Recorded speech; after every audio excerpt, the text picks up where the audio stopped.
I hear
What up, gang? How are you all today? We got a few we got a few videos here to watch. Sorry, I got that planned. Yeah, I'm gonna be watching Bruce Rivers right now. So it's Friday. Let me just get started off. It's Friday. Um it's the weekend, you know. We feeling good. We feeling great. Um I'm having a good day. I got my website working a little bit. You know what I'm saying?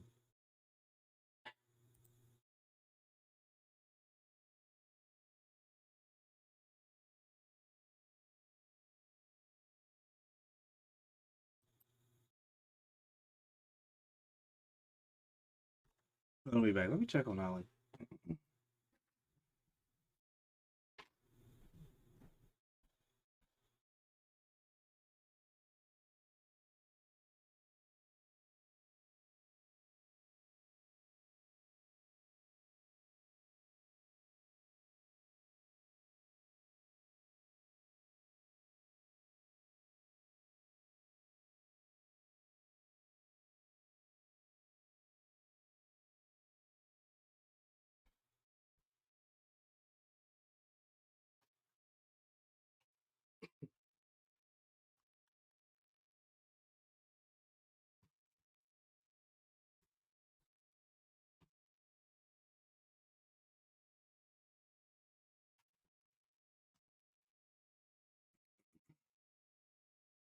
You should be doing all right.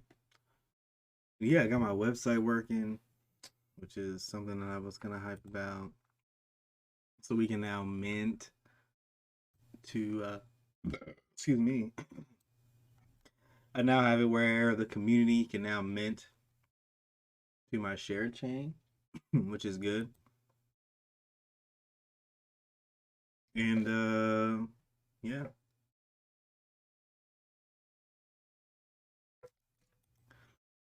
I'm gonna be trying to post. I guess I'm gonna try drawing more and putting that on Rarible, on the Rarible protocol. I think that'll be pretty good. A pretty good idea. Um,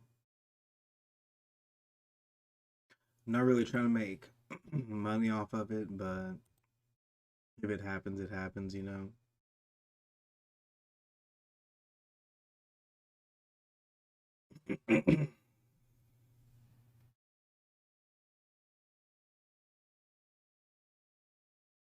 I was thinking about starting my own token that is I guess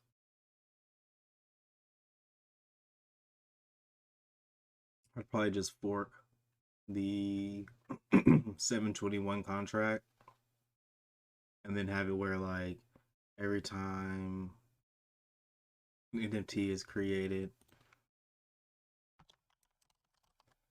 you can claim like 100 tokens. I think I do have one like that, but I'd rather just be automatic where it just like each NFT just gives like 5 tokens or something like that, or 1 token, and then you can just trade them.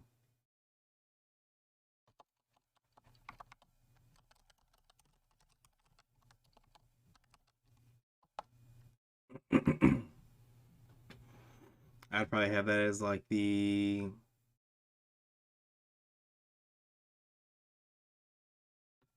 I just allow that to be a shared token. I don't even care.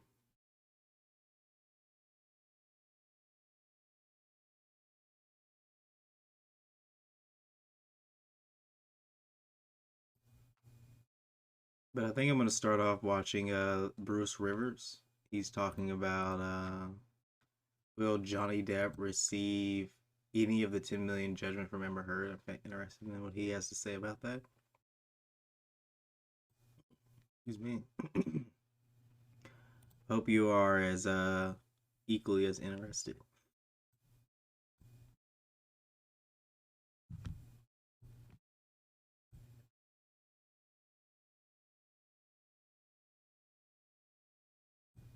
Bruce Rivers, he's the criminal lawyer. But who is he? Bruce Rivers, yeah. All right. Hi, this is Bruce Rivers. Welcome to another episode of Criminal Lawyer Reacts. I'm Bruce Rivers, board certified criminal defense lawyer. All right. And today I'm just going to talk to you briefly about the judgment and whether or not Johnny Depp is going to collect and what the options are for everybody. Okay? Now, if you remember, in the trial, the jury came back and awarded Johnny $15 million. $10 million in compensatory damages, $5 million in punitive damages. Okay. Now, Virginia has a statute that reduces that limits the amount of punitive damages to $350,000. All right. So the judgment from the jury is actually $10,350,000. That's the total amount of the judgment. Now that gets reduced by the amount that they awarded Amber. They awarded her $2 million. Now, and I said this before, but it's almost like they gave them both a movie. What they would make in a movie, in a sense. So that means his judgment against her would be $8,350,000.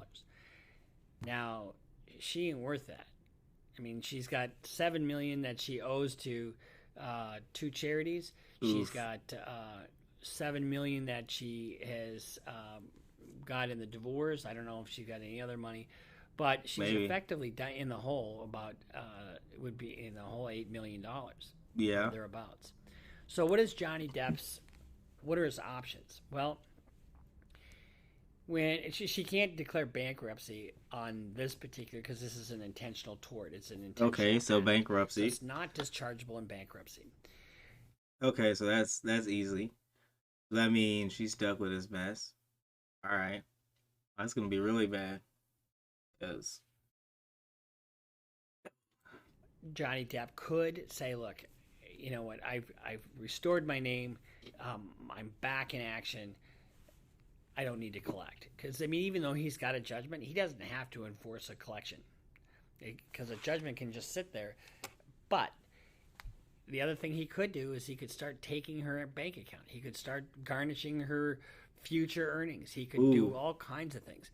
She's kind of damaged goods at this point, and so I don't know what her earning potential is, but yeah, because no one's really going to be wanting to associate themselves with the current stigma.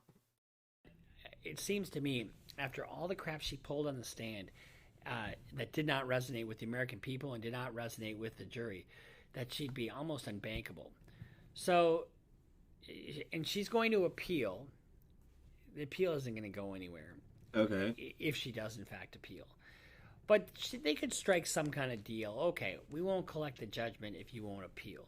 And they could strike some kind of deal like that. And they talked about that a little bit on Good Morning America. Okay. With George Stephanopoulos. But if he wanted to be a real dick, what he could do is he could start garnishing her bank account and taking certain percentage of her earnings on a regular basis. And it would take quite a while for her to pay off $8 million. Yeah. Unless she started banging somebody like Elon Musk again. But, so, my sense is that he's probably not going to do that. Yeah. I feel like he may never get that money. Or if he does, it's going to take a long time for him to get it. Because it really, I mean, I think George Stephanopoulos, asked his team, you said before it's not your goal to impoverish Amber Heard, and I don't think that is his goal. He wanted to get his name back, and that's what he did. So, all kinds of options for the Depp team, not that many options for Amber Heard. They're either going to collect or they're not. Her only trump card is say, okay, I won't drag this out and appeal it if you guys back off on collections. But can she appeal it? So when you lose as a defendant in a large civil case like this and you want to appeal it, she has to put up a bond for the amount of the judgment, which would be $8.3 million, plus attorney's fees, which we don't know how much those are, but they're going to be significant. Because if you were to try this case again, we know it's a 6-week trial. And if you lose, you lose. And so I mean, she could try appealing again. Are very, very limited. She? you would think that that Because if she appeals, could she try to appeal again? Or would it just like, this is it? Because if this is it, I don't know, man. her lawyers would be on the more conciliatory mode rather than they're still in the attack mode. They're Yeah. still in the attack mode. I can't believe this. It's an injustice. Blah blah blah. They need to Blah, chill blah, out. blah. Ugh, You need to stop it's everybody's self-snitching. fault but mine. So but they're all kind of singing that mantra, right? The tweets that Amber put out. This setback. You guys are doing your victory dance. While you're setting the Me Too movement back. Blah blah blah blah blah blah blah. Meanwhile, she's got a big mountain to climb if she's going to get rid of that judgment. And antagonizing the other side when they've got you by the short hairs is not something you really want to do. Because what incentive is there at that point for Johnny to do anything if she's continually talking about what a piece of shit he is and attacking? Just go after her. I mean, that's... So her options are limited. His are myriad. So this is just a quick update on where I think this is going to go in terms of collection. Nowhere. But I don't think that Johnny Depp will ultimately see $1 from Amber Heard. Mark my words. We'll see you next time here on Criminal Lawyer React. Yeah. I don't think they're going to get any of that money. Unfortunately, it's just going to be something that's going to take forever. What you got? Like if she can't get any movies after this, I guess could she in theory? Well, I guess she couldn't sue for defamation because everything they said was true, wasn't true, and that just backfired on her. Rip. Oh.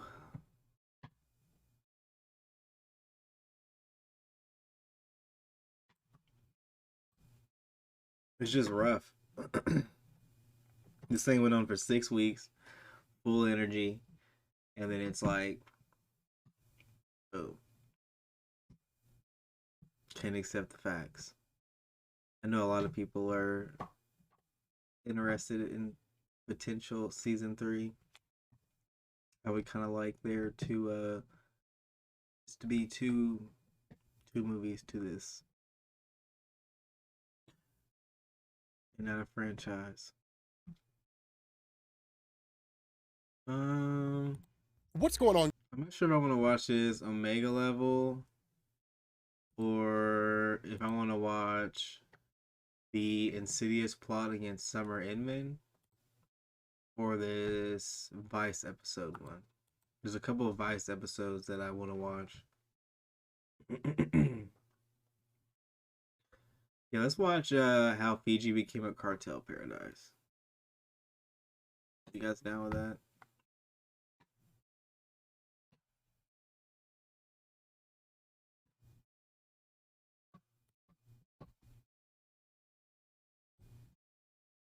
Excuse me. I'll be down.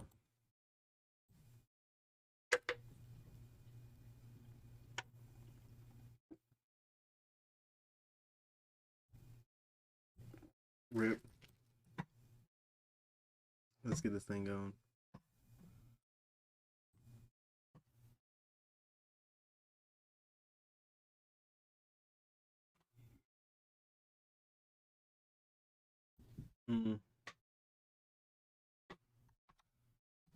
Actually, let's not watch this.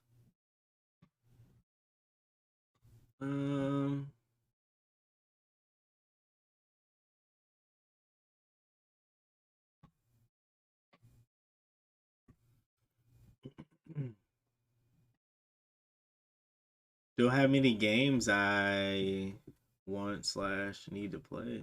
Actually, I can pull up Steam. Wood should probably play Dwarf. My shitty NFTs I made. I'll just see what's on Polygon.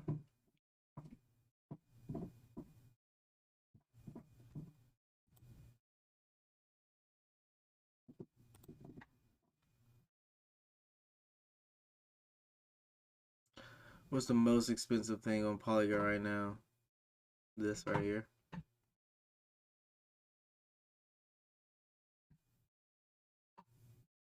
It's unstoppable domains. Okay.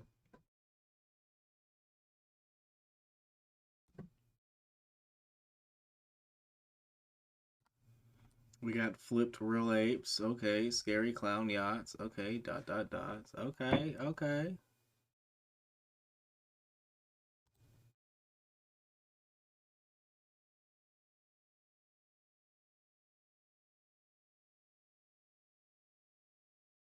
We have a lot of cool stuff.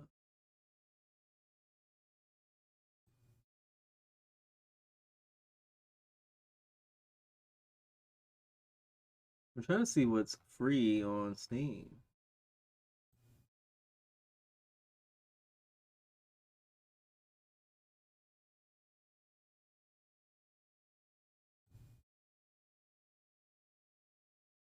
Category. Give me that free to play.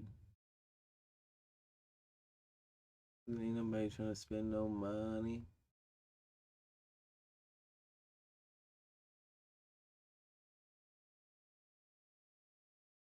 Conqueror's Blade.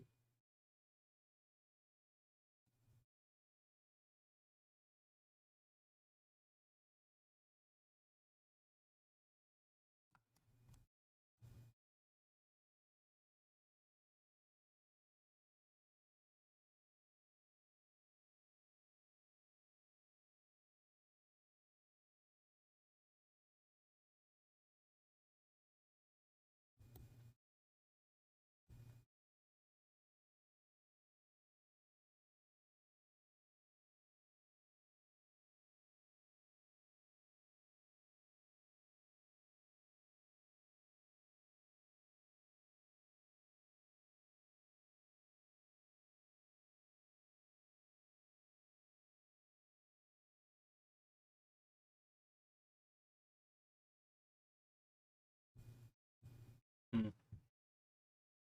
I hope my dwarf game is save isn't bugged. I feel like NFTs are boring.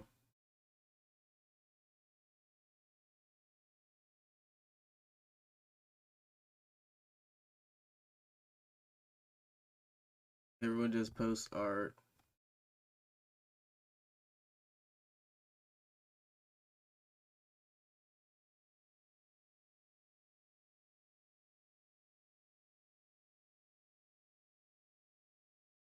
Need to start making YouTubes, you know what I'm saying?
It's all boring.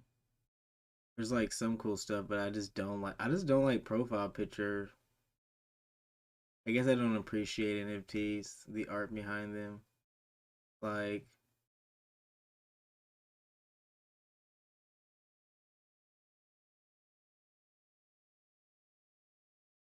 what is this? Horn and deer.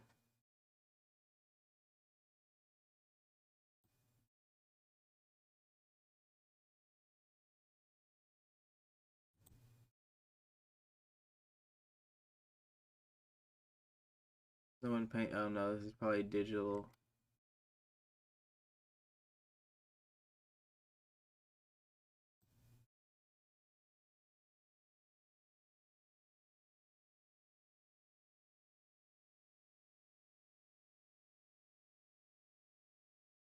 I guess what I'm doing is no better considering I am drawing, but I want to make like I think animations would be dope. With like, you know what I'm saying, longer than this. Because like you can make comics. Like I would like to make covers. I like how like Oda does like the covers in One Piece. They're just like one cover at a time. I just need to sit down and like make a cover and then just draw in that. I think that'd be dope. Cause what am I doing? I'm just kind of like looking at NFTs right now. I might play some games.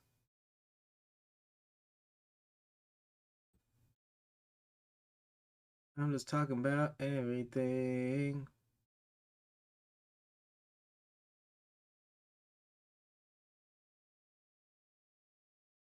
And how I've just been like. So for me, I don't think anything on Ethereum. For me, it's not worth minting on Ethereum. I'm just like talking about what I want to do. This is my website, my minting site.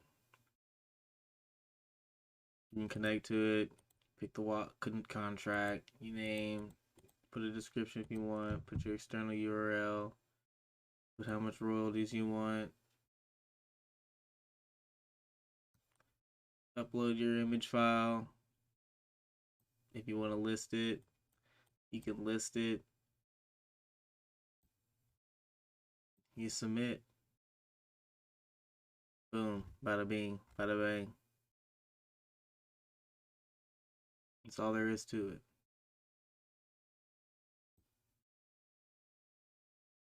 You want to watch That Chapter episode with me? I got one. The insidious plot against Summer Inman. Let's react to this murder mystery. Let's do that.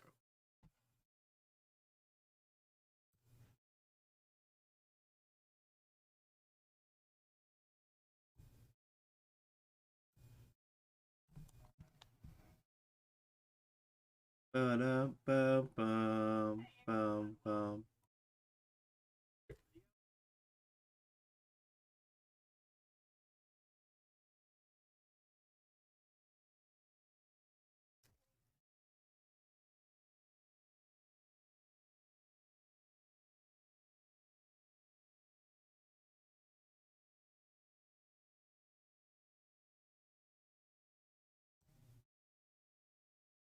Like we love to hear a wonderful story from you, but I hope this is not more of a scary story because that's not something I would like to go through.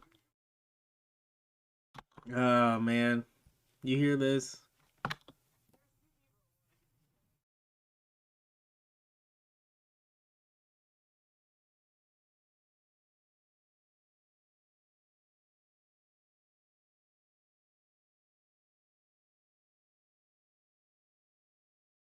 Okay. He's over here saying that he's gonna tell us a story, and I was like, I hope it's not a scary story, anything bad. And then I let him keep going. He was like, and it's a bad story, and I'm like, ah, no, can't you do that?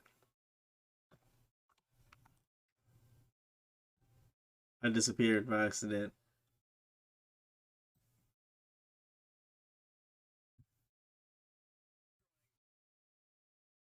So, like, if you You're right. There is no sound. Let me rerun that back.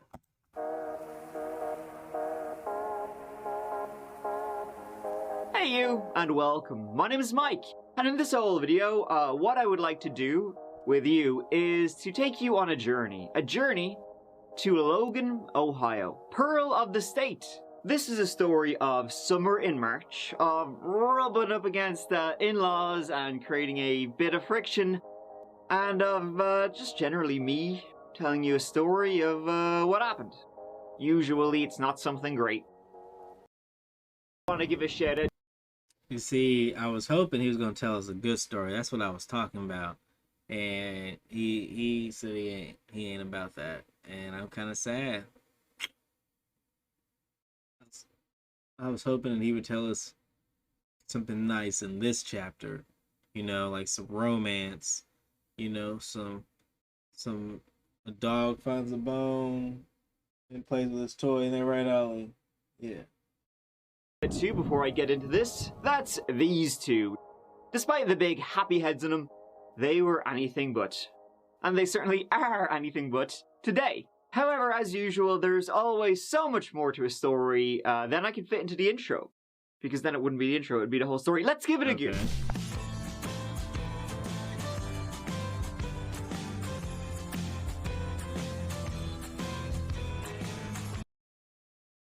Now, every time I hear this jingle, I'm like, it's a bop. But then I also know something crazy is about to happen right as soon as it ends. If you were to throw a dart at Ohio, like, if you got a bullseye, you would be hitting pretty much Logan, Ohio. It's like right smack dab in the middle of the state. It's home to a little over this happened in Ohio, okay. Nowhere not to go. 5,500 people, and not a huge amount else. I mean, it's a fine town, quiet, people seem to like it, the school is good, it's a pleasant place to be. Kind of scraping the bottom of the barrel looking for things to talk about here. I'm not doing a great job of immersing you in the location. It's a small town, I don't know what else to tell you. Come on, man. It's a small town, look like it came out the 90s, you know what I'm saying? They ain't got internet, you know, everybody wear Reebok, you know what I'm saying? Everybody look like they wear clothes from the 2000s.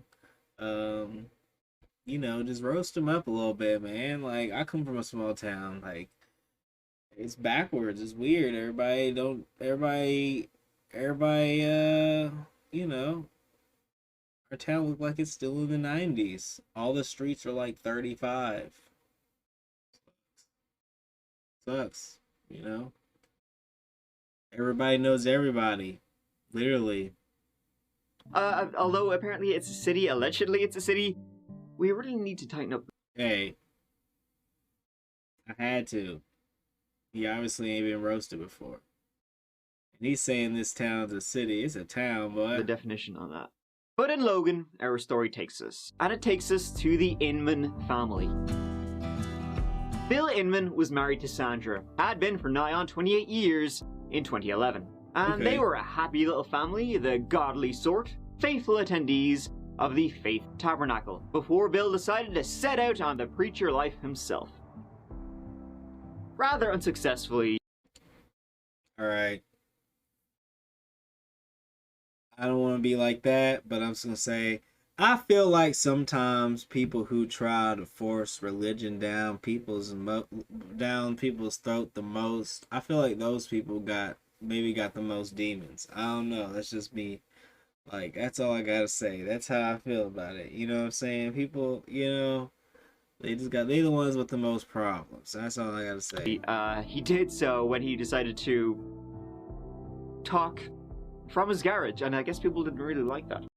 He was a garage pastor. Okay, ain't nothing wrong with that now. Okay, garage pastor. He's a garage pastor. Okay. God works in mysterious ways. Or you're just shite. But that didn't stop them from being the nice, dependable family next door. You know, your good old next door neighbors. A neighbor with a growing family. 1 year after marrying, in 1984, Bill and Sandra had a baby boy, Will Inman. A baby boy who was, by 2011, all grown up with a wife and kids of his own. He married Summer Cook, now Summer Inman. So the father's name is Bill. Did I get that right? And then the son's name is Will. Am I getting that right? We got Bill and Will. All right, I'm just making sure.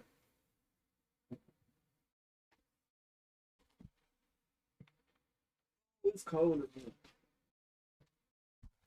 Woo, I'm shaking everything. It's Bill and Will. Is that what I'm hearing? All right. That's so goofy. All right, let's get on this. Much like how his parents met, Will Inman met Summer as a teen at church. The family were close, living next door to each other, and they became even closer when Will and Summer had children of their own, And hey, the grandparents next door were, more than eager to be involved in their, grandchildren's lives, which started with 1, then 2, then 3. And so, close as they be, and both Bill and Will worked in construction, the entire gang left for Florida in 2006 to find work building hotels or whatever they build in Florida. Huh. Coming back to Ohio in 2000. I feel like, all right, not to hate on Florida, but it's just like, out of all the places to go,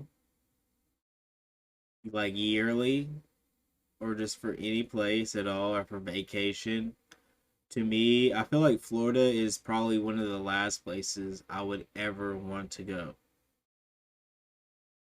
Yeah, both of the names are probably William. Yeah, they are. I think so. Probably. I'm not sure.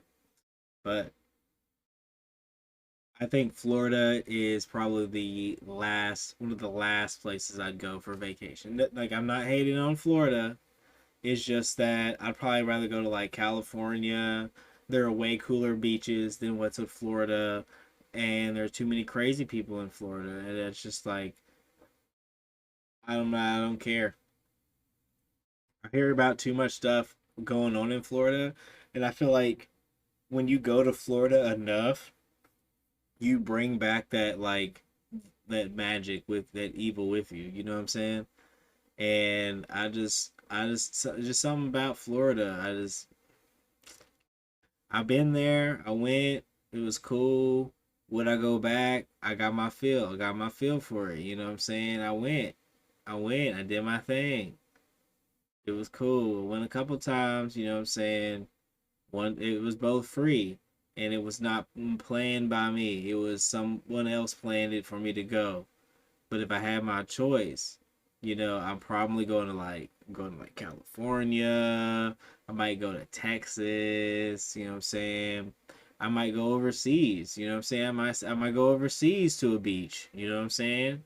You know what I'm saying? Like, that might be the move. Like, but Florida, bro, nah, I want to go big, bro. Like, every year you have the choice to go anywhere in the year, every year. And you in Ohio, Kentucky area, you know what I'm saying? Ohio, St. Louis, Louis, Missouri, you know what I'm saying, over that area. And you over here like, let's go to Florida. Nah, bro. Go west. Go big, go home. If you driving now. That's all I gotta say. 2008, and this time Bill was thinking, well, you know what? I gave the preacher life, the minister life, whatever, a go once before, and you bet your ass I'm going to do it again. So he's trying to be and yeah, no state taxes. People scheming, bro. And another thing, man. There's another thing. I don't say all, but I feel like a lot of people, when it comes to getting around that tax money, they just become a pastor. You know what I'm saying? Like when they want to do some like weird stuff with their money, they become a pastor. You know what I'm saying? I don't know. Not all of them, but I feel like people do that with that church stuff, man. It just seems schemy. They just start a cult or something weird. I don't know. I don't want to be like that. It's just that it just seems coincidental that this guy started up a church and may or may not have been doing some weird sketchy things, and some people be doing that like TV evangelist thing where they're like, give me that money, and I'm like, oof. He had another go creating Mercy Ranch, his own Mercy Ranch? nonprofit. A nonprofit. Okay. See, now he had me. I could have gave him a pass, but he just wanted to be doing the church stuff again. You know what I'm saying? But he's like, I'm gonna create a nonprofit. You know what I'm saying? We ain't making a profit because it's all going in my pocket. You heard? That's all I heard. I don't know about y'all. Oop, oop, I don't know about y'all.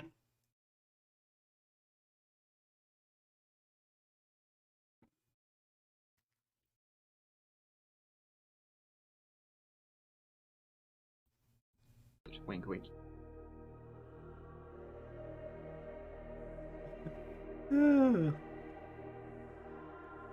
Sorry, I had to disappear He for a created second. this It's too much quote-unquote for me. nonprofit in 2010. Oh, And he was gonna give back to the community that just gave him so much. what are you gonna get back? After all, they were in the middle of a recession. Fucking Okay. economy's at it again, lads. Okay. Okay. And What was he gonna get back? Tell me. Tell me. I need to know. so he set out to help those who had lost work. He had a great idea of building houses for those less fortunate. Okay. The less fortunate. Now, Bill, he hadn't an arse in his trousers, right? So how was he going to afford to build houses for people who couldn't afford them? Well, Yeah, I mean, like, if you're going to start off with a business, that's goal is to build houses, you need to have the capital to do so. Otherwise, you're making promises that you cannot keep. I don't know. Anyway, I think this is a good segue into the Mentor by Taco Labs. You know what I'm saying? You can connect your wallet and you can mint to the contract that is publicly shared for currently Ethereum, Tezos, Flow, and Polygon. We are currently working on implementing Solana, but you can still connect your wallet, just won't have a contract. But otherwise, you'll be able to mint just for the basic name, description, your external link, depending on if it's multiple or not. You can, get your what I'm saying, get your little NFT supply in there, add your royalties up to 50%, add an image of your choosing. You can list if you want, list if you don't. Well, you don't have to. You can list, you can. We only take 0.05% out. All right, let's get back to the wonderful video of the insidious plot against Summer Inman. Thank you. he thought a raffle tickets, right? $10 a piece. A raffle ticket for $10 a piece. That sounds like a good idea. Like, if you probably would be able to, make. How much was it cost to make a house in 2010?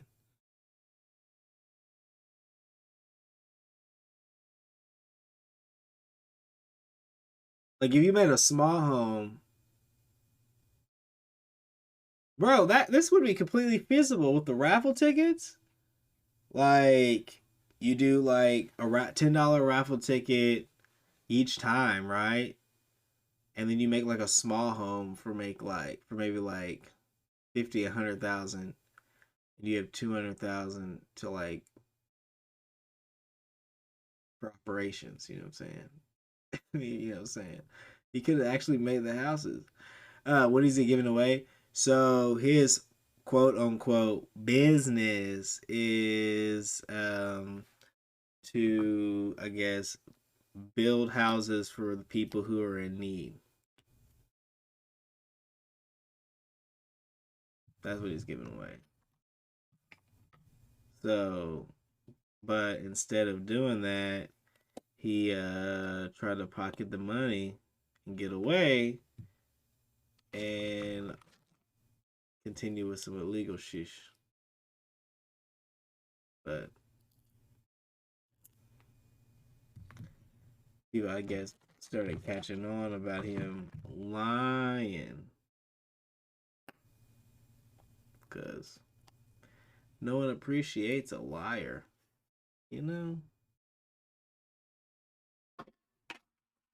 Kind of annoying. But that's what pretty much happened. He got caught up in some bullshit. Well, what he was trying to get. Okay. So what he was doing was he didn't have money. So he needed money. He was trying to build houses for people who are in need, right? But he didn't have any money to do that. So he decided to sell a raffle ticket so that way he could gain the capital so that whoever won would be able to, they would use that money to build them a house. But he kept the money and no one won the raffle. He got like $300,000. Or he was there, I think he got some amount of money. He got a good amount of money. He got like a few $100,000, I bet. Because, you know what I'm saying? Like, if you have, what, 100, what is it? $10. You had 1,000 people do. If you had 10,000 people sign up, you're gonna get $100,000. So if you have 30,000 people sign up, and he probably did have a good amount of people, just because like a lot of people would sign up. Like a lot of people are gonna like, especially if you have an initiative, like if you have like, if you have like a group of people who are like, you're like push selling these raffle tickets to people so that way they have a chance to get a house. People are going to buy multiple raffle tickets, you know what I'm saying, to get a higher chance to get a house. And like, you know, like you could easily finesse that. And he, you know, had people pushing that like, hey, we're gonna sit here at this booth and get it, and you know what I'm saying, and like go to the baseball game. Hey, bro, you wanna get on this raffle to get a house built for you, bro? You know what I'm saying? It's only $10. You're like, yeah, bro, I got $10. Yeah, I got $10. Give them up, and then they get the money. At the end of the day, they build the house. And I was saying that, so yeah, the house was the prize, but the money that y'all spent on the raffle tickets was gonna be used to buy the house. They ain't have no money. Yeah, so like, yeah. So the house that they were offering somebody a house, but there was no house. They had to build the house, so they made a raffle. But the point of his business, the Mercy Ranch, was to like work towards creating housing for people, but he didn't have any money to create any houses for people. So they were like, all right, well, to get the money, to initial money to build houses for people to fulfill the job, we're going to create a raffle to do that. And then, you know, rest is history. I don't know if he turned it in or not. And the winner of the raffle gets a free house, but the raffle itself will raise enough money so I can start building these houses. Now that's a winner. And so the raffle took place. A lot of people bought tickets. They raised a couple of $100,000, and then, shock horror, the building fell through. No houses would actually be built at all, and no one who bought raffle tickets would get their money back. And then, for some reason, his new church, which was totally not a scam, went kaput. Hey, remember how we were talking about how people doing weird stuff? You know what I'm saying? They may or may not create, these organizations in order to get around taxes. That's all I gotta say.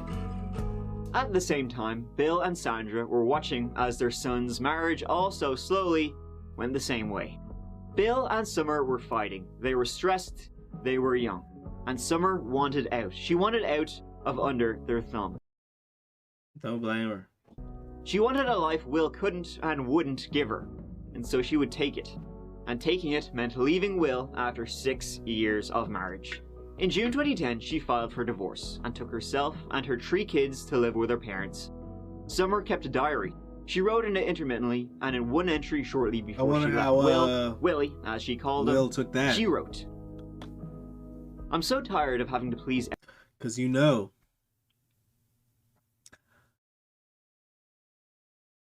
some people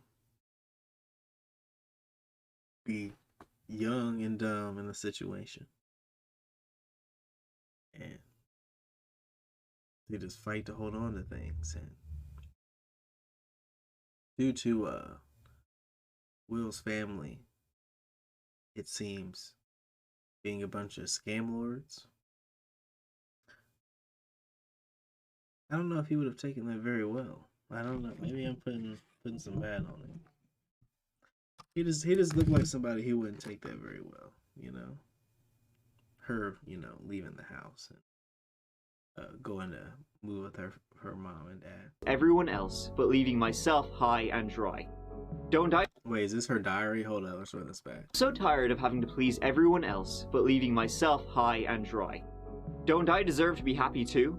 Don't I deserve to fall in love with someone again and feel love from someone again? Ooh, man. What's happening, baby? I think so. I don't know if it's the right time to tell Willie or not. I feel bad not telling him because I think he deserves to know the truth and to know that I don't want to be with him right now. I want to be alone for a while and find out who I am again. I'm just some slave that runs around and does what she's told. I love my kids with all my heart, and I wouldn't trade them for anything. Man, this diary entry is really sad.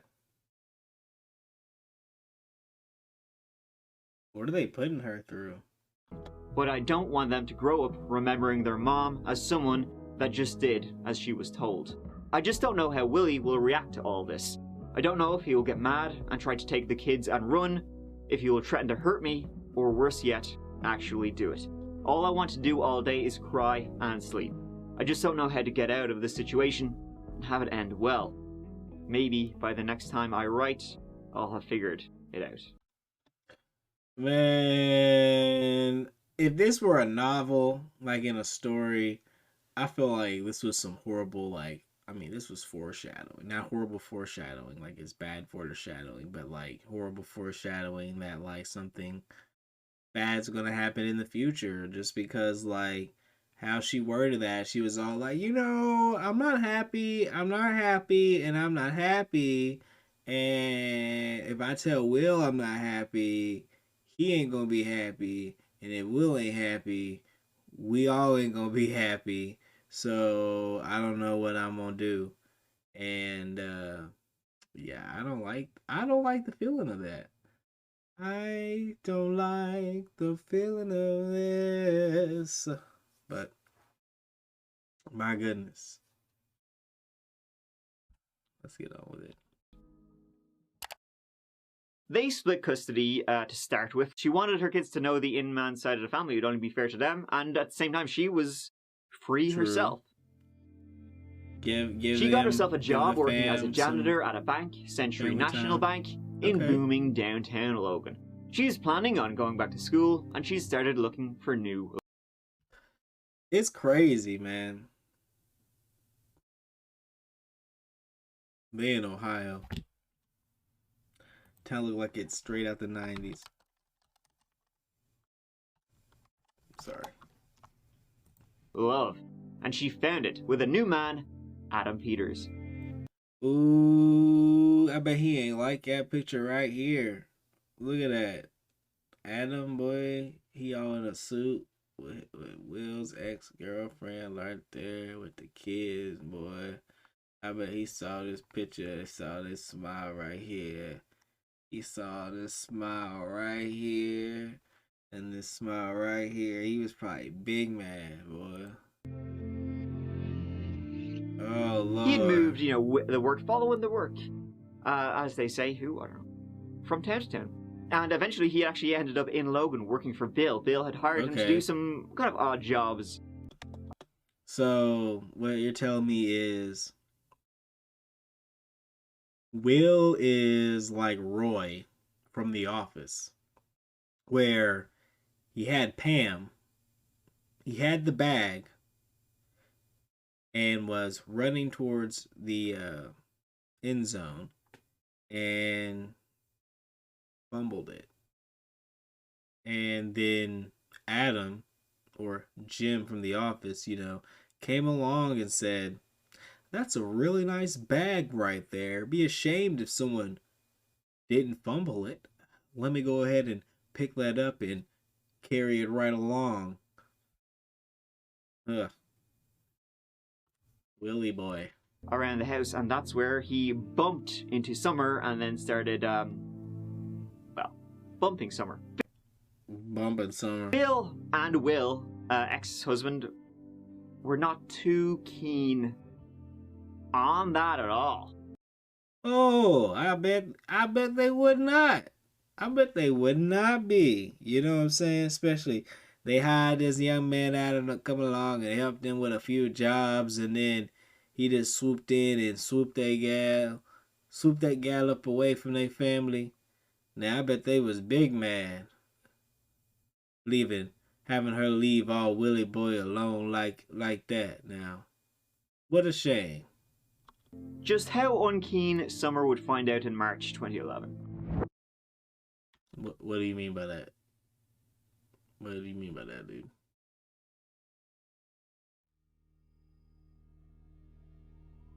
Hmm. 911, where's your emergency? Ah, hell. Yes, I need an officer at Century National Bank parking lot. What's the problem? My What do daughter you was mean, cleaning what's the over problem? here, and she was supposed to clock out at 11:20. We were texting her and calling her, and she didn't answer. What's her Okay. name? Summer Inman.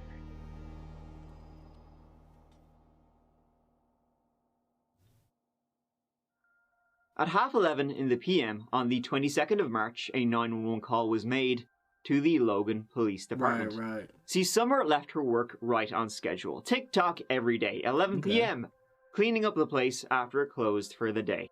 And this day, she was texting her boyfriend, Adam, when she suddenly stopped, and she didn't come home. He went over to her work to see what's up and where she is, maybe her phone died. At work, the last thing she did on her way out was empty the bins. And outside, in that alleyway, Adam saw Summer's items. Her phone battery, her keys, her iPod, on the ground beside the dumpster. He called her parents, who called the police. Okay. My name is Michael Cook, and I'm calling about my daughter, Summer Inman. She works at cleaning the Century National Bank. We found her iPod and her jacket, but she's nowhere else to be found. The police arrived, and they received reports of an abduction that had taken place like 30 minutes before. Wait, Two men in ski what? masks had grabbed a woman in that alleyway and forced her screaming into the back of a car. One passerby even tried to intervene What? with the kidnapping, and he got pepper sprayed for his trouble. The only thing the witnesses could say was that she was taken in a white Crown Victoria, a cop car. Like most cop cars, the back doors are locked. This mother of three, described by friends as kind, light-hearted, with a constant smile, remains nowhere to be found. Summer Inman was last seen on Tuesday by witnesses who watched her kidnapping outside of a Logan bank. 3 days later, the hope that she'll be found alive is being tested. The more time that passes, it doesn't look good. At all. But I'm hoping for the best. The investigation began, and the Inmans were like, immediately in the spotlight. And it turned out that the Inmans weren't quite as nice, shockingly, as everyone thought. As 2010 came to a close, the church went nowhere. I mean, didn't they do the raffle and not, like, give anybody a house? Like, didn't that happen? And Bill was losing his house. His son's marriage was moribund, and Summer got a real taste of that when she started seeing Adam, and had to deal with the Inmans. Deal with the Inmans as now an outsider. In December, the Inmans were being evicted, nice. and Summer, who had moved back in with her parents, had come back to pick up some items. I bet they was real nice whenever, she was on the inside, doing they bidding. So, but when they got on the outside, boy, how dare you decide to stand on your own? That's the type of energy I'm feeling that they gave her now. I wouldn't be able to do any of that. Not at all, boy. Things got aggressive, and the police arrived. And when Adam arrived, things got even worse. Bill started shouting at Adam, and even motioned as if he was going in for his gun. And then Bill fought the police and the law. Bruh. Bill fought the police.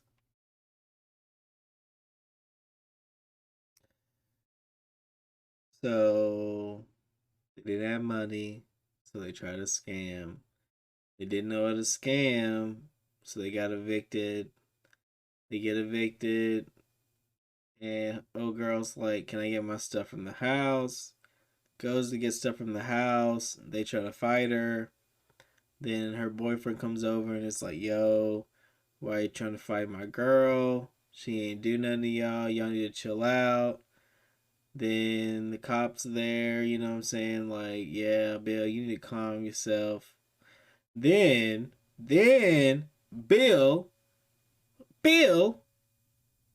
you know, acts all big man, big tough, and tries to go get the Glock, wrestle the cops. Cops, look like right now he getting in the headlock. Law one. Ooh. Oh, dang, look at that. Look at that. They got Bill all lined up. They're like, "Hey, bro, I'm about to read you your rights. You have the right to remain silent. Everything will be used against you and will be used against you. You keep on talking that shit. Now, shut your mouth." This wasn't the only time the Inmans had gotten physical with either Summer or Adam. Especially when Summer posted this picture. Yeah, I knew it.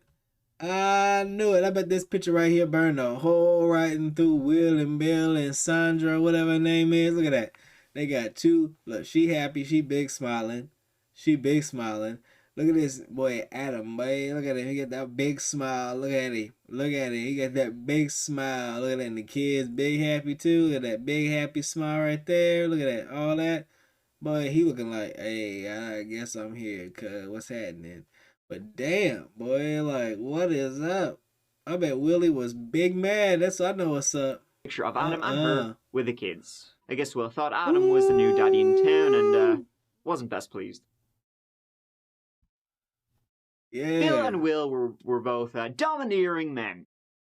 Pricks, you might call them. After one argument between Will and Summer, Will rounded up all of Summer's cats. What? Threw them in the back of his car and then drove off. When he returned, the cats were nowhere to be seen. Will said to Summer she will never see them again and said he had thrown them. He had fucked them out of the window. Completely normal behavior if you're a psycho. Oh, goodness gracious. And as I said, Will was a godly man in like the worst way possible. Whenever he wanted something, he would just point at the Bible. Yeah. Sex, dinner on the table, housekeeping. Check out what the good book says, darling. Summer going out of the house by herself? Nope, that was not allowed. Not on his watch. And if she did go out of the house by herself, like on an errand, when she was living with the Inmans, Will, Bill, and Sandra would keep tab. They would keep a timer on her when she left, as in timing her to see how long it took her. That's weird. It was less that the four of them lived beside each other and got on so well, and more like the Inmans were a little cult or something. Yeah, Will bro. had told Summer three That's kids weird. was not enough. He wanted 12. And, get this, he also wanted a second wife. He was a regular on polygamy websites, and Summer, well, she was already half.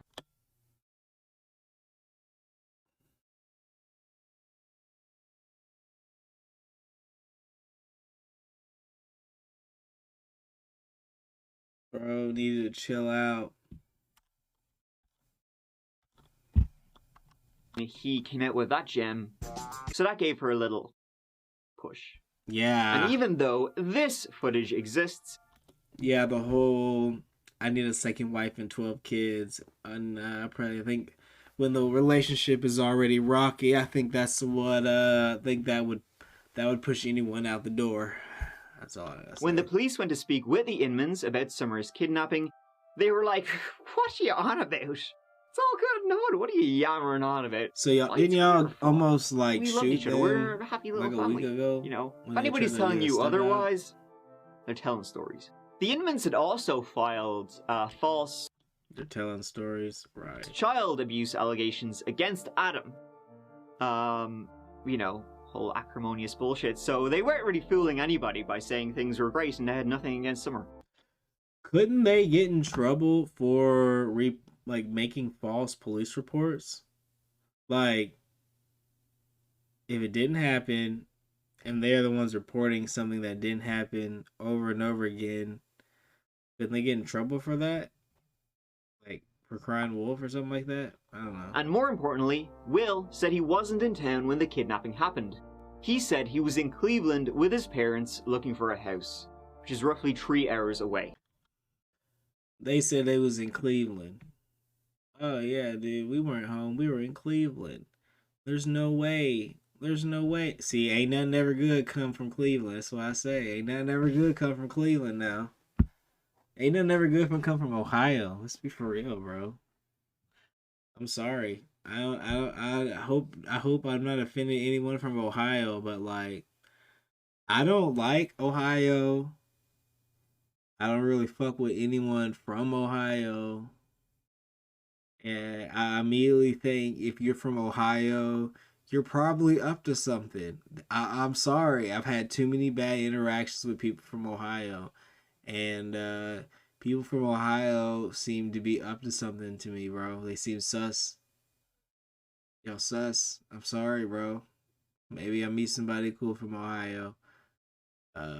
People from Indiana are weird too, bro. That's all I know, bro.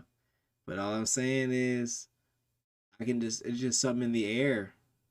Nah, I mean, like, people today, I've come across them and I'm like, where are you from? They're like, I'm from Ohio. And I'm like, I try to hang out with them and they weird, bro.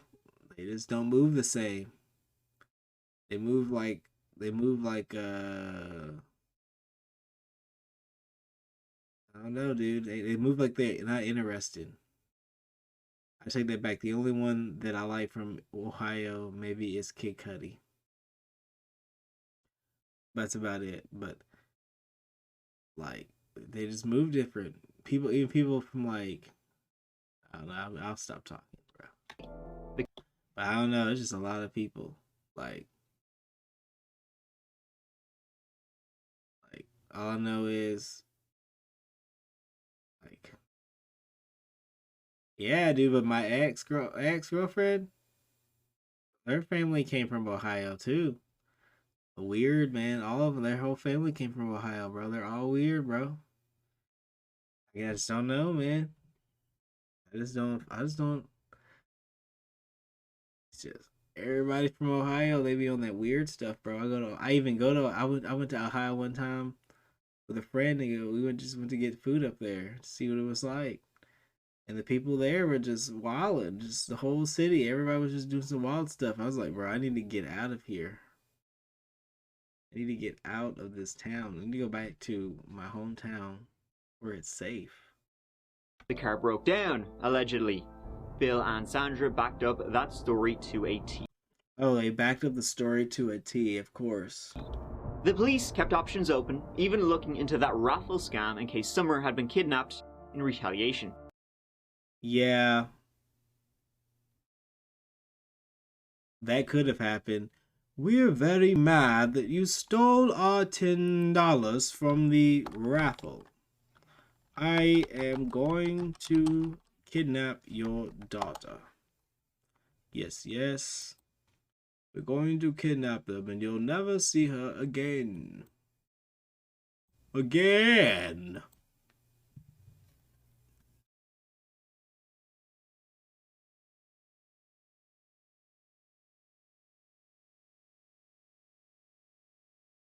Well, maybe in a few weeks, but I don't know. Alright, let's keep going.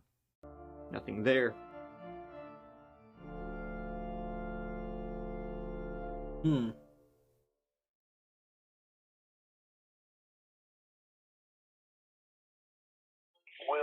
Summer's whereabouts are currently unknown.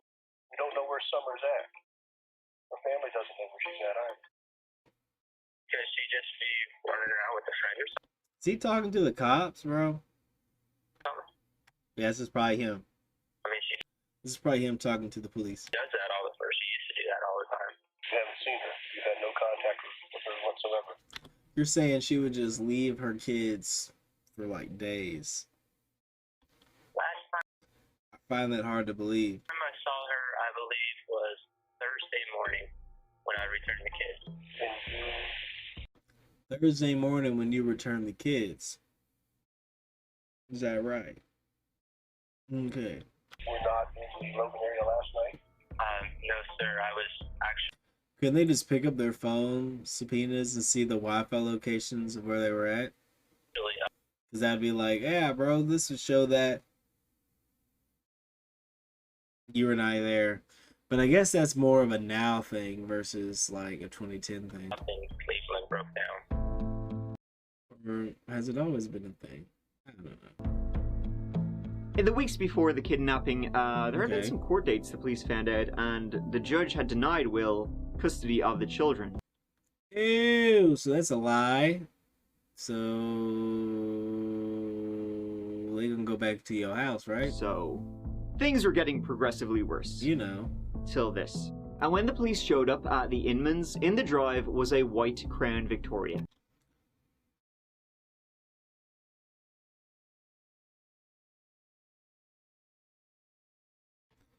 Y'all pepper sprayed somebody.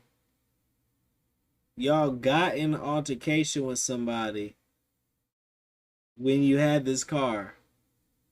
Why would you keep this car? Why would you not get rid of this car? Why wouldn't you paint this car? Why would you do something so it was not visible? Dogs, y'all messed up. Y'all stupid.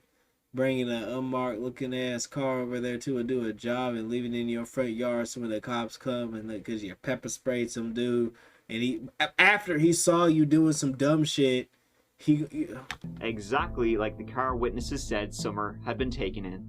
The house was then searched. In the house, a GPS was found. And it didn't take the of course it didn't take him to no Cleveland. They ain't go to no Cleveland. police to Cleveland. They stayed right in Logan. Yeah. The police, they had to do a double take. Bruh. I had to do more than they had to do more than a double take now. They had to do a triple, quadruple, pentuple.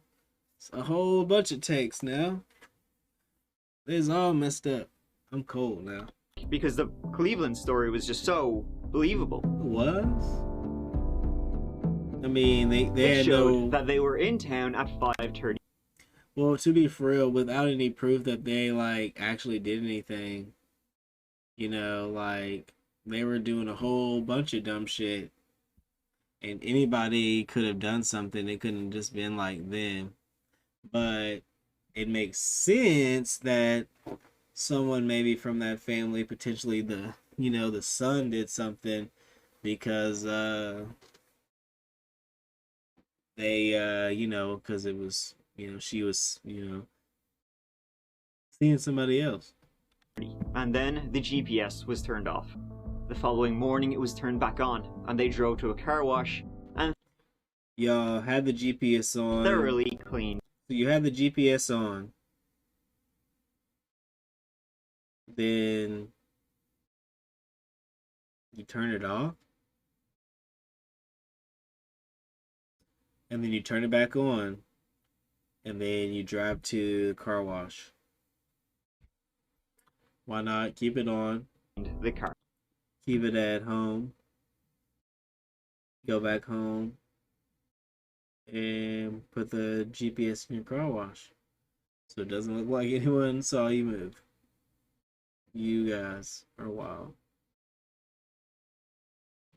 Caught them right on camera. Cleaning out the car. Y'all don't know where y'all at. They probably didn't even think about any of this. They were here on some wild west type mess. I know how to fix the situation. Trial by combat. It's like, no, we ain't doing that here. The three Inmans, Bill, Sandra, and Will, were arrested. Bill They were and all Will in the car didn't cleaning? say a thing. Hell. Sandra, though, she was a little bit easier to crack. And I with the believe help so. of a sweet little plea deal, she said, "Yes, Daddy, I'll tell you whatever you want to know." I bet. Since we're on the record, Candy, now, you're willing to She's like, talk I to don't them. want to And go to basically, jail. The agreement we have here is I don't want to go to jail. Not for a long time. Not for a long time. I just want to go away. Make sure this never happened to me. That's what she's singing. But she's She's singing like a bird, baby. That's all I know. She's like, it was Will, it was Bill. It had nothing to do with me. I say no. I was just there. It was their plan. I don't really care. It just happened. Yeah. It was all Bill. It was all Will. It wasn't me. I didn't have nothing here. I was just a bystander. Will by. Will killed her. That's what she over here doing. Look at her. About to sign them papers right now. Snitching. Big snitching. Plea bargain by feel. And it says that you will plead guilty to murder and kidnapping. They will also, the state will not pursue the death penalty against the co-defendant. The co-defendants are your husband and your only child. For you to carry out this deal, they want you to disclose the location of the victim. Sandra came out and said yes, they had abducted Summer. Ooh. The two men in ski masks were, unbelievably, it was Will and Bill. And no that lie. Summer had been killed. Also, the whole thing was Sandra's idea. In this very hell, male-dominated, patriarchal, old-school, Bible-beating house, turned out that the wife was the real brains of the operation. Huh. Yeah, that's believable. Yeah. We want her out of there. Well, and I do too. You too. All right, I'll be right back. Let's just start at the very beginning. I know that Summer and you call it Willie's situation. Yeah. I know they were having some marital issues and things. Yeah. I think it was some custody issues coming up.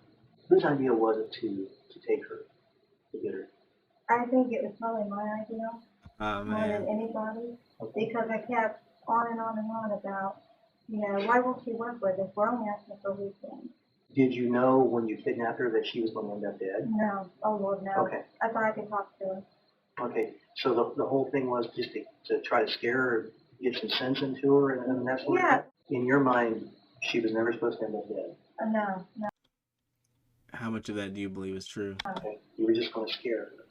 Well, Try to talk some sense into her. yeah. It was an accident, though. They didn't mean to. Just sort of happened. She died as a result of what Willie did to her then? Well, I don't think I know positively he didn't do it on purpose. Okay. Because So they Will were killed her. like, he was like telling her he loved her and this and that, and the next thing he knew, it was like he blacked out because he was like, where's the knife? Where's the knife? He wanted his off her neck real quick. They had tasered Summer and dragged her into the car. 3 zip ties around her wrists and 1 around her neck. Oh, They just wanted man. to talk, and Summer just died. They tried to cut the zip They tie off her wanted neck, to do more but they than lost talk. the knife. Why did he put that on her neck? I think he So y'all put a zip tie like- around her like, neck to choke her like that? I don't know how to explain it, like Damn, y'all he stupid. just blacked out because he looked at me like, oh my God, Mom, where's the knife? Where's the knife? Where's the knife? And I couldn't find it. I know it's my fault. Well, it's all 3 of you. It's mainly my fault. Well, but he took all 3 of you too. Yeah, but all of you did. Your husband and your son both held her against her will, put her in the car. They restrained her. I mean, it was all 3 of you. It may have been your idea to begin with, but they went right along. Anything else happen to her? Anybody have sex with her? No, Nothing like that? No, Any other kind of physical abuse? Bro, that stuff is wild. So they zip tie her and then put it around her neck? Because why? Was she screaming? Was that your way to get her to stop screaming? Like, what the heck? No, not that I know at all. Sandra also pointed them toward the remains, and it was behind the good old Faith Tabernacle Church. Oh She was in the my septic gosh. tank, where they would pray all the time. Oh my gosh. So they killed her and put her in the septic tank behind the church. Oh my god. The heck is wrong with him?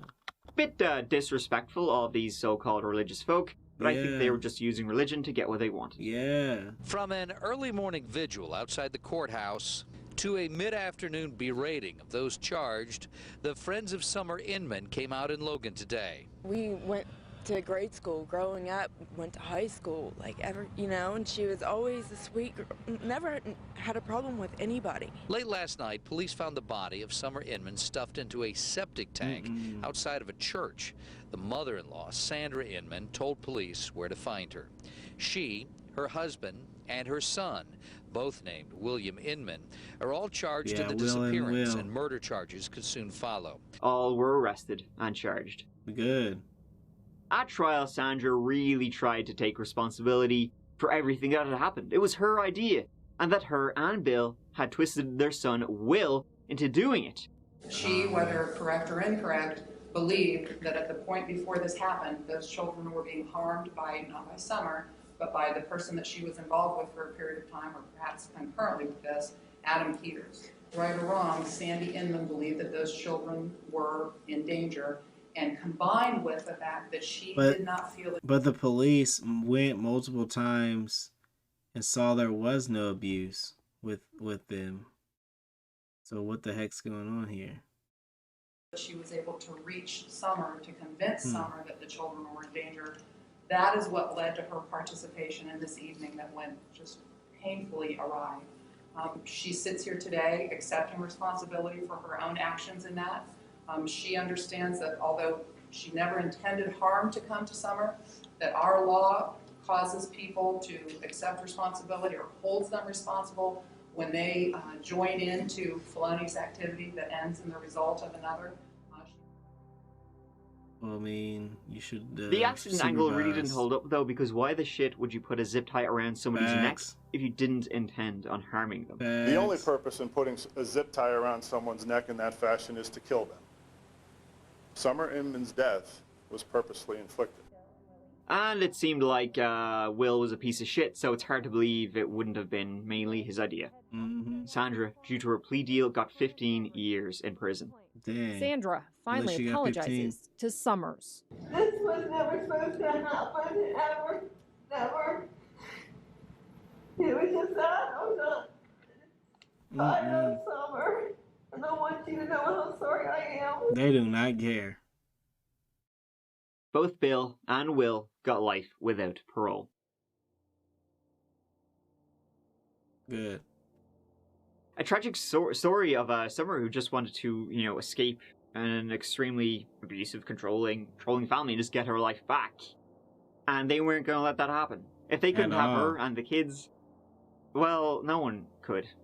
Scary shit. Scary shit from an effed up family who were so involved with each other. There was no separation. Separation, not in this house. Boundaries, get out. Now, Sandra was really ready to take the credit for the kidnapping, but no one really believes that. It very much was certainly not her idea. It didn't seem like their style. Bill and Will were the dominating ones. Any idea, even remotely like what happened, would have come from the gruesome twosome. Sandra was probably just trying to minimize any involvement from her husband and her son. Probably. Didn't help much, and shouldn't help much. I bet she tried to take one for the team and be like, it was all my idea. So that way, they would find her guilty and not them. But then they were like, well, actually, you just snitched on them and you did it. You were just a part of it. You're a part of telling us this story. So that way we can get Bill and Bill. Thank you so much for watching. Alright. That was pretty good. Yeah, I can't believe they just did all that. Why so jelly? For no reason. Well, I guess he had a reason, but it wasn't a good reason. You know?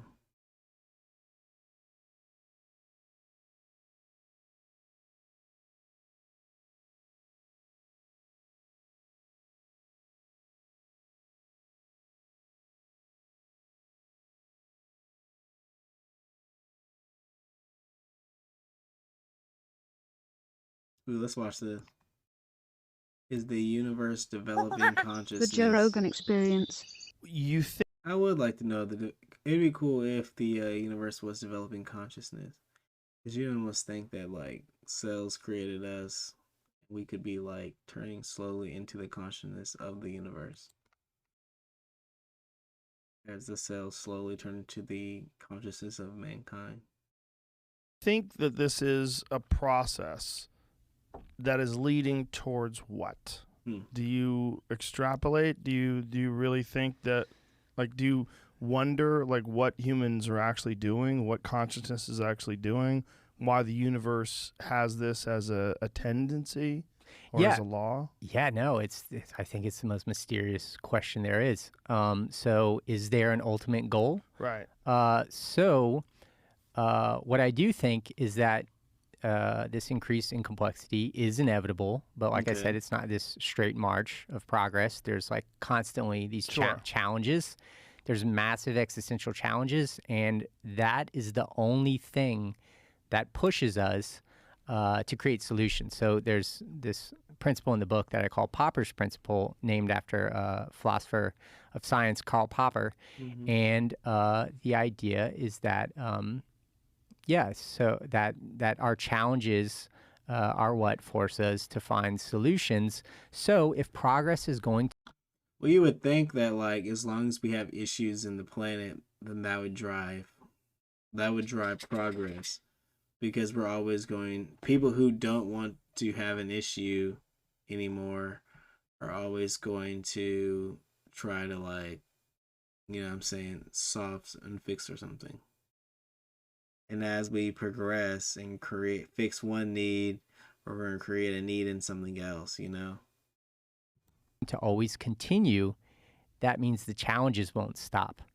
So even if we do attain some like globally unified state, I would like to see like some sort of agreement among nations that says, okay, we're all going to demilitarize and we're going to put this money into like medicine or technology, whatever else, all the other things that, we could be funding that could help, human society.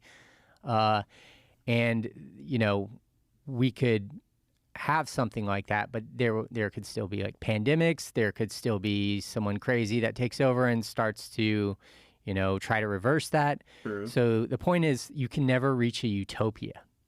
And even if we did, it wouldn't be a utopia for a long time, because the world is always changing. It's this, reality is this noisy, thermally fluctuating thing, and there is chaos. Chaos is needed for complexity too. Actually, when a system transitions to a state of higher order, you need some chaos in the system. So that's because, like, if a system is too rigid and too, so you could think of like things seemed, we had democratic presidents, like you could think about just like how things were under Obama for a while. There wasn't the craziness that we're seeing today. So you might think like, oh, well, whatever that system was, it was a good thing, or it was better than what we have now. But no system, no model, no way of doing things will work forever, because the external world is always changing.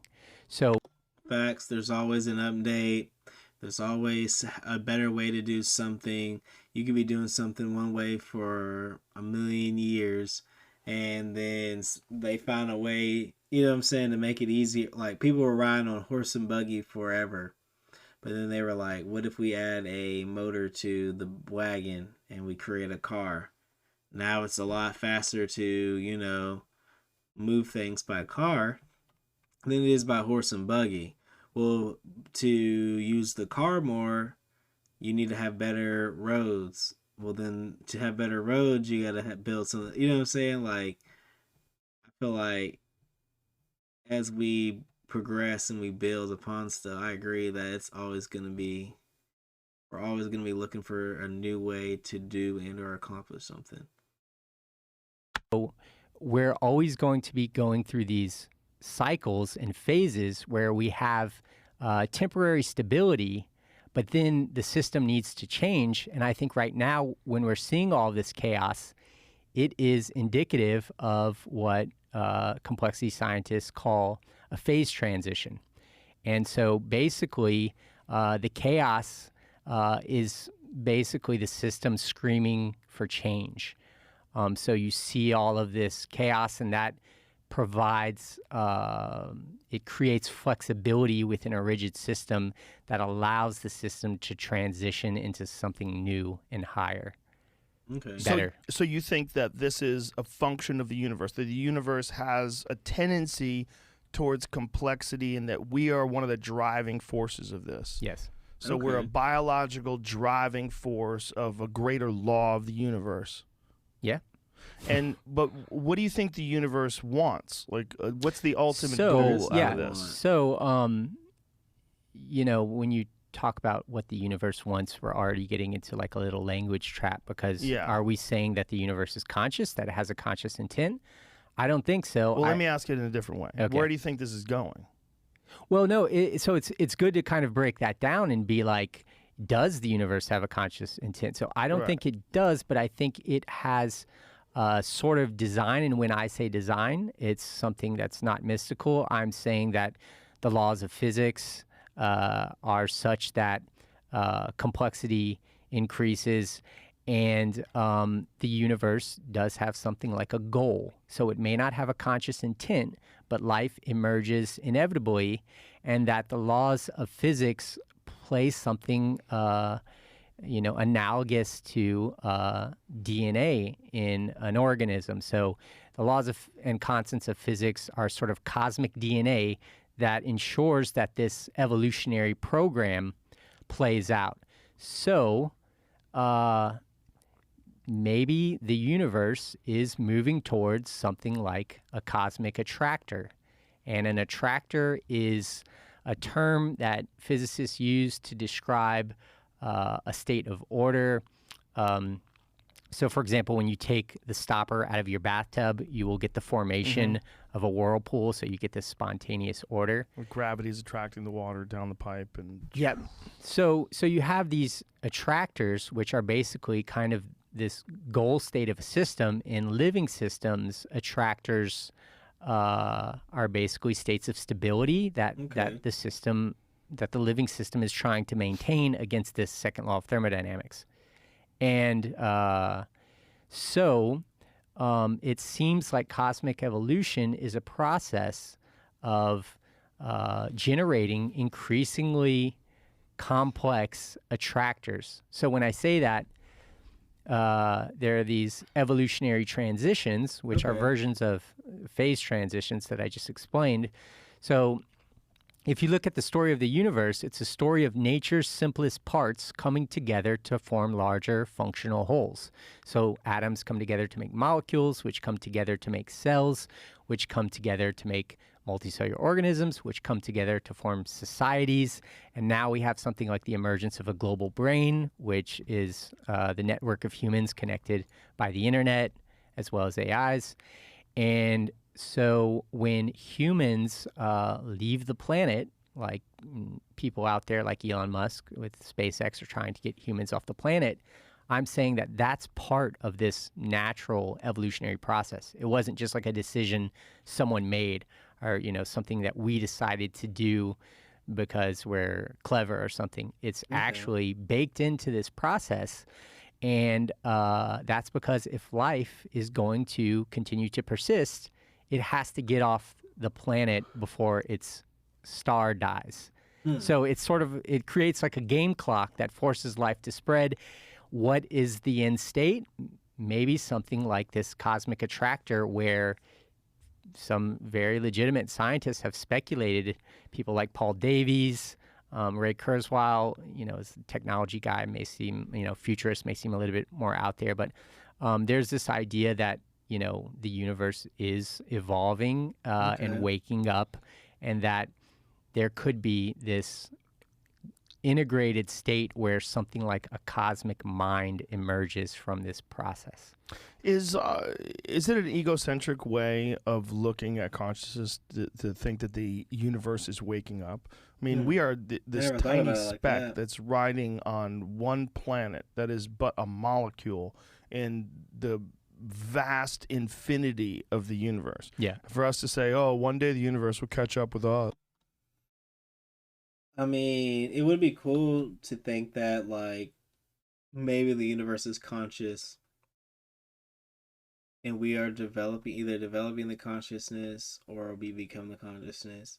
But you can almost argue that the universe is conscious and we are just like the inner cells and organisms within it that allow it to survive. And the stars and natural disasters that you see could be just bad cells and organisms within the overall mind body of the universe. Us. Yeah. Be conscious like us. Isn't that kind of goofy? Like, but isn't it, like, if you think about it, isn't it kind of an egocentric biological function? The idea that consciousness, the way we term it, thinking about all our problems and the way we fit in with the universe and coming up with solutions for unique situations that we have to deal with. We think that's so amazing. But the universe is literally, they have stellar nurseries out there. True. They're creating stars. Yeah. We have hypernovas. Stars are exploding that create carbon, which is literally the building blocks for all carbon-based life. That's all that stuff is happening. We're like, yeah, one day they're going to catch up. It's going to be conscious. Well, like, why is consciousness even important? Well, first of all, you need stars and planets to have consciousness. So that's part of the process, too. The first ordered structures that were created by this cosmic evolutionary process, which includes life, are those ordered structures. Right. And well, one point you made was that, you know, we're on this small planet. What the book argues and what a lot of origin of life researchers are arguing is that life isn't improbable. It's probably not only here, that where you have the right conditions, life emerges inevitably. So if you have the right ingredients, it'll cook something up, and that will be life. So there are estimated to be something like, you know, billions to maybe trillions of Earth-like planets out there that life may have emerged on, and maybe intelligent life. To assume that we are the only intelligence out there is to say that what happened on this planet is extremely, almost infinitely improbable. And I don't think that's the case. People like Richard Dawkins have argued that life emerging on other planets will evolve according to Darwinian mechanisms and these new processes of self-organization that we're describing. And so if the universe is waking up through life, and so when I say that, I want to be very clear that I'm not talking about panpsychism. When I'm saying the universe is awake, I'm talking about just, you know, conscious agents like us are awake, and the universe used to be all inanimate matter prior to life. So in a very literal sense, the matter in the universe is waking up.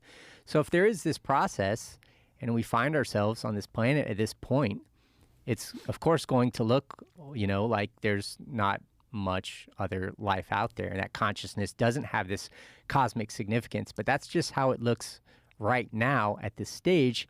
And we're already starting to see how technology can bring life off the planet. I mean, you know, a couple hundred years ago, people thought it was impossible to fly. Actually, I learned this from a friend. There was a New York Times article that came out something like 10 months before the Wright brothers created the plane that said it would take like 10 million years, some ridiculously long amount of time for humans to invent, like, you know, aircraft. So it's just because people never even tried. People are really bad at figuring things out sometimes. Or we just underestimate ourselves. For real. We can already see that this process basically has no limits. So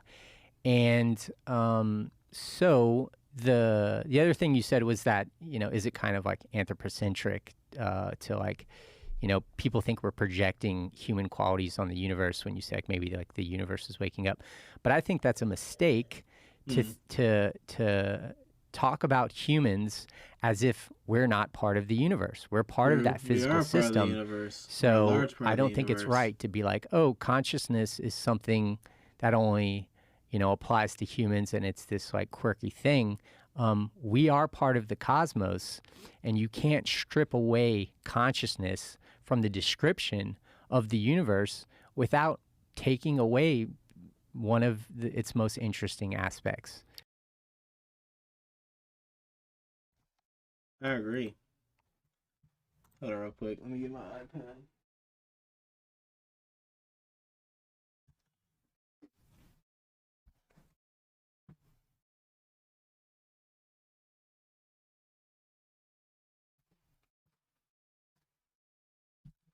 I'm gonna see if I can get Nino Kuni on my desktop because I kind of want to play it while I watch YouTube. No.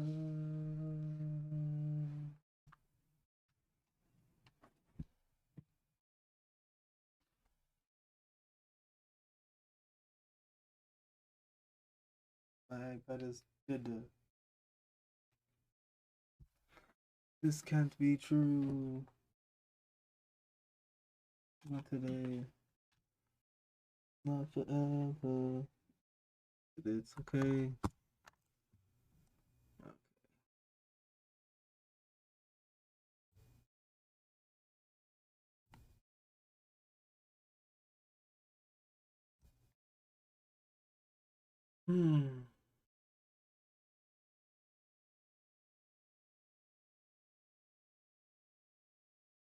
Getting blowed up.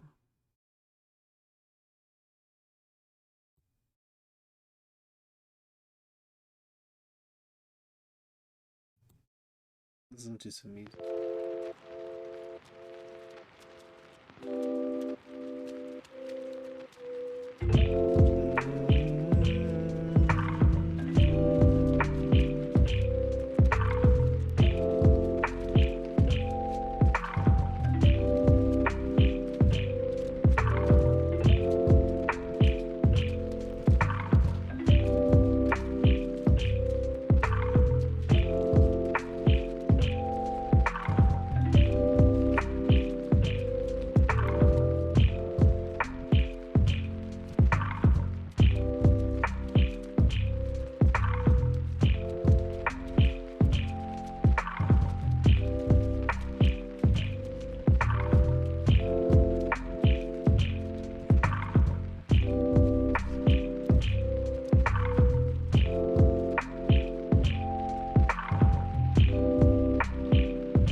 addicted to this game.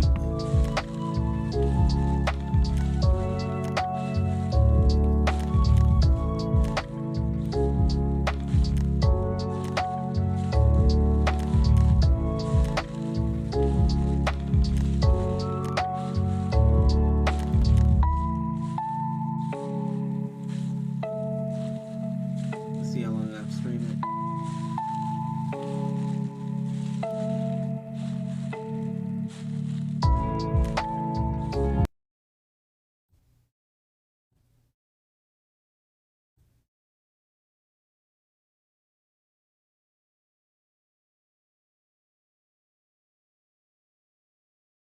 Okay. We got ourselves a dark screen.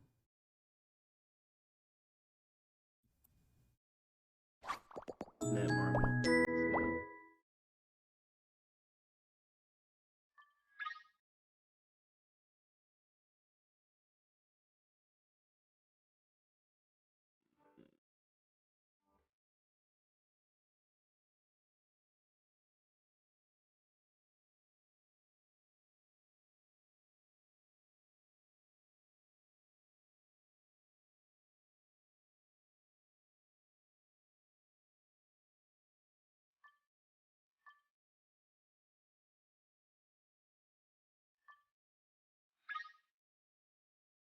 Oh, it's like 4.85 gigs. Wow.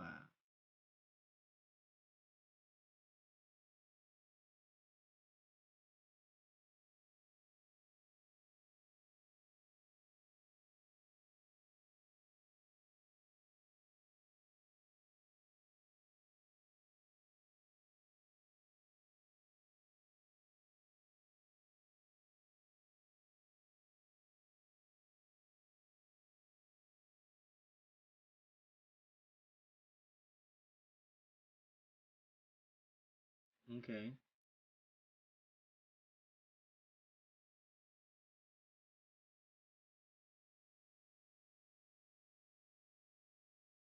Guess we still downloading.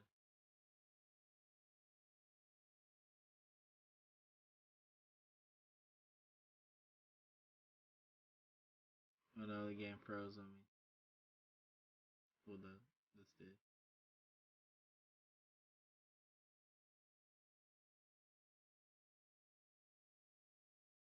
We're gonna crash on me.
I guess the game really is in trial.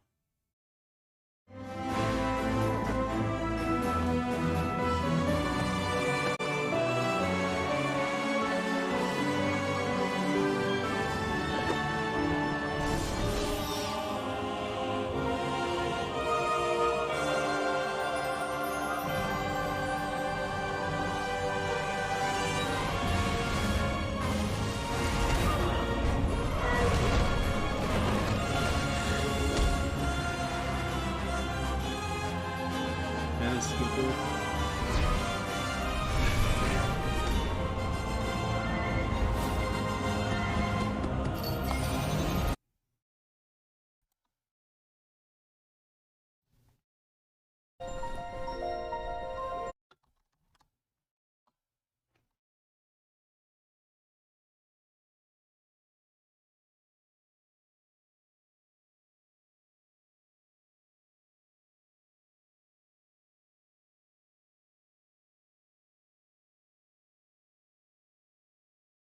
My goodness, man.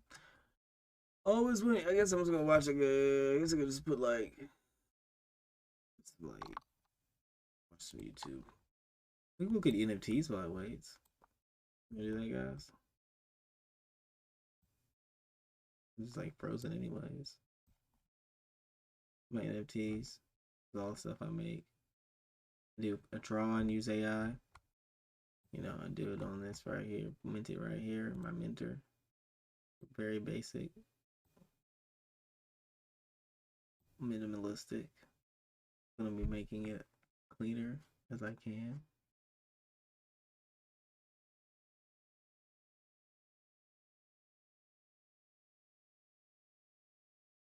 Y'all be ready because Sunday I'm gonna be working on some stuff for y'all. I'll get them videos out. Oh, looks like everything's freezing up. Oh, I finally got the Pokemon. Oh, I could probably. It's probably because I have this code in the background. What's that?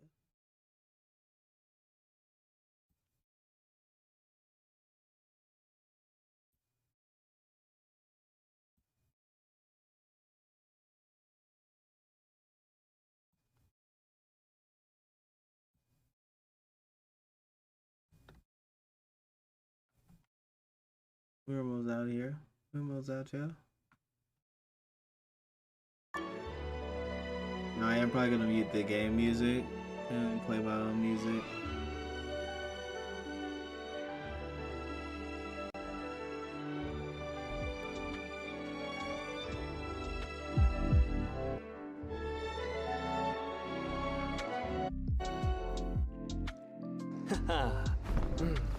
Am I the one you want?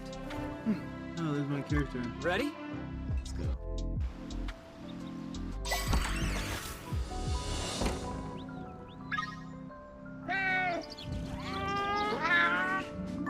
Hey, I've been playing this on my iPad now.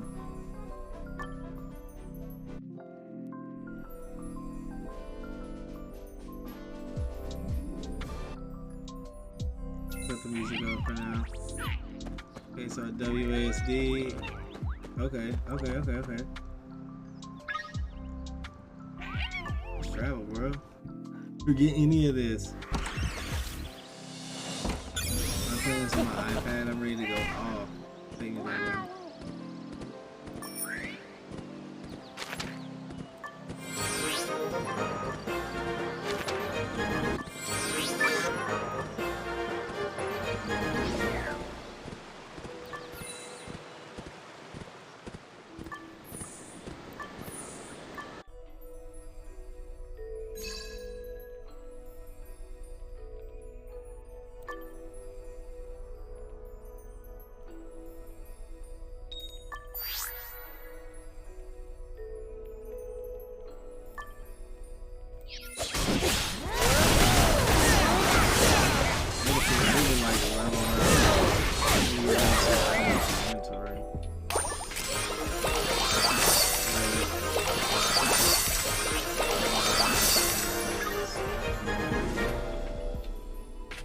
What is the tier list for these guys?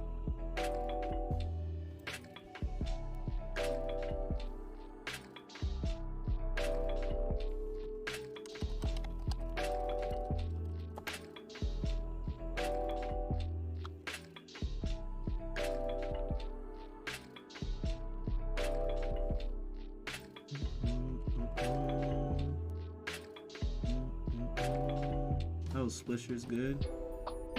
Give me some Splisher, buddy.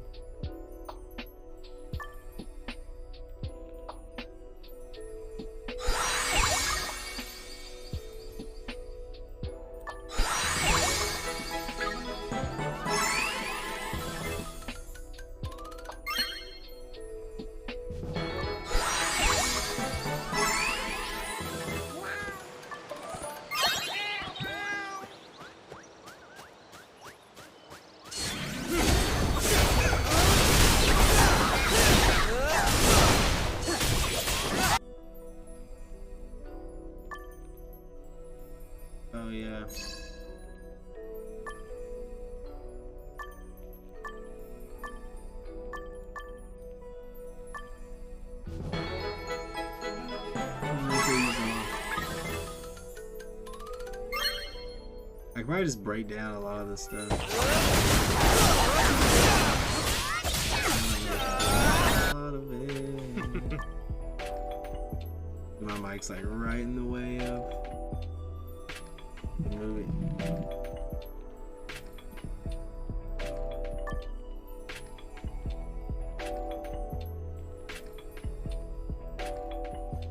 Mostly just level 1 gear I need to get rid of. Like,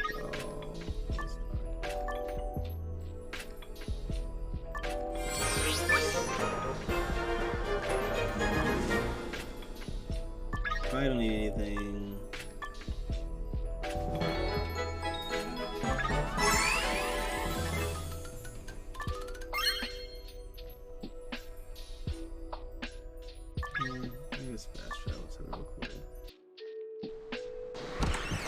That's one thing I like about this game is it's just so chill. Alright, good night. You have a good one. Yeah, this is a good new MMO I've been playing. It's pretty chill. I think it's pretty fun.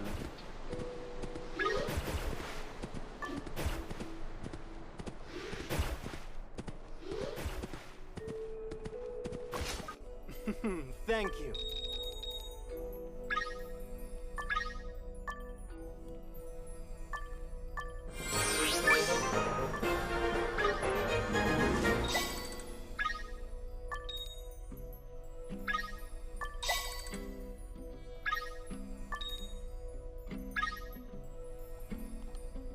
I don't really know what I'm doing, but I'm learning.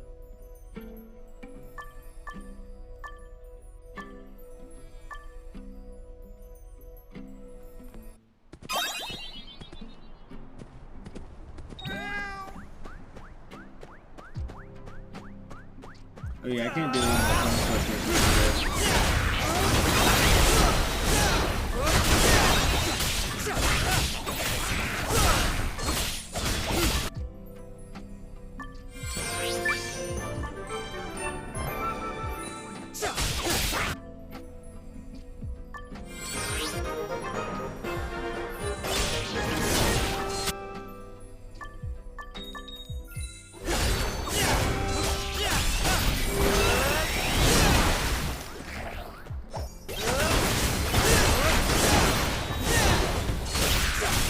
They really need this.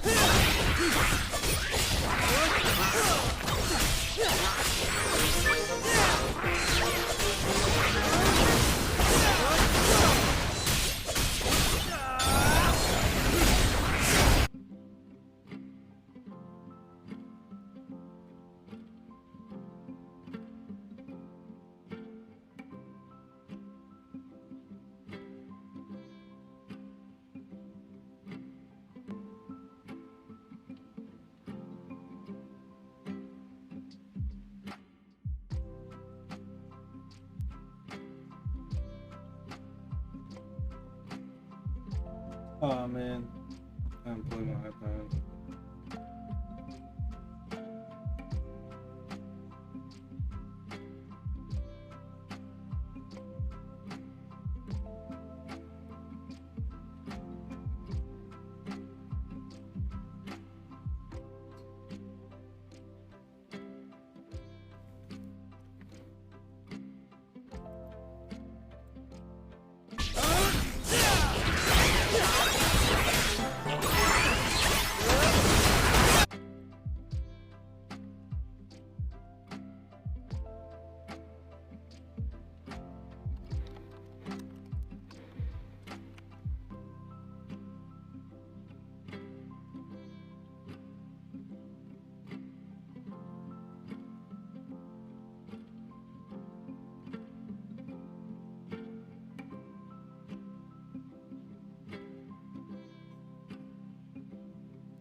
Alright.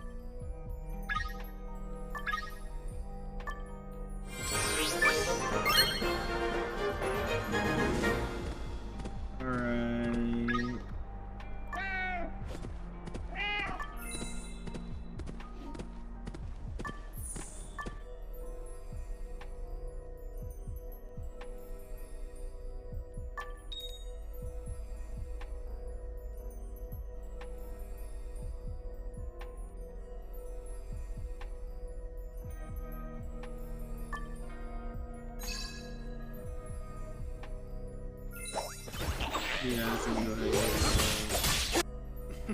Thank you. The 2-star.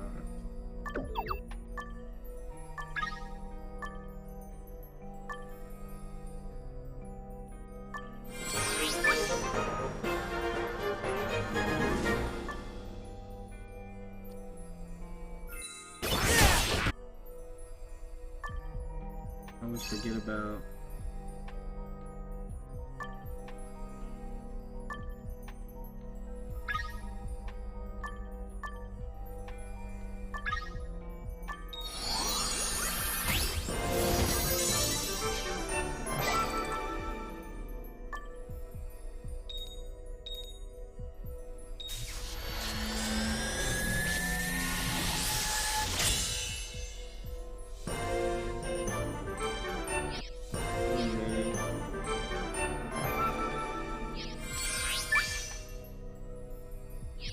Sweet, I got movement speed.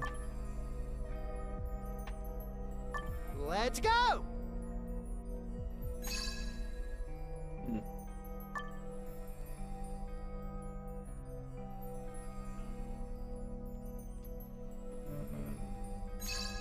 guess I could try enhancing it.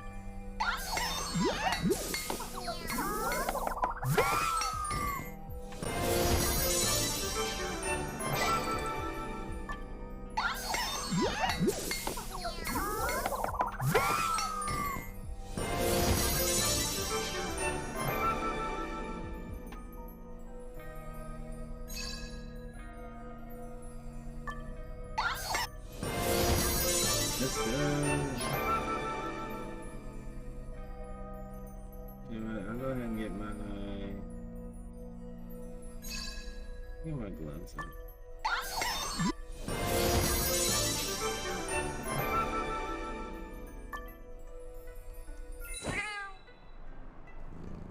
Hey, here you go. Oh, take this medicine. Alright. Take that medicine, team. Oh, thank goodness. I thought I was a goner. Hey! Hey, thank us too. We're the ones who saved it. Haha, Thanks. right. Thank you so much. I really owe you one. Huh?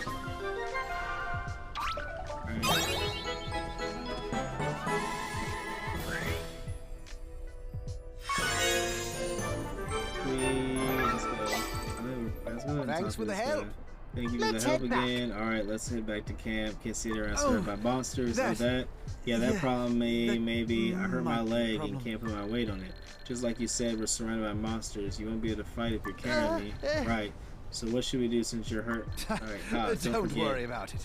Alright. Simple, in the right? meantime, you should go back to camp and ask the expedition to send a rescue team to my location.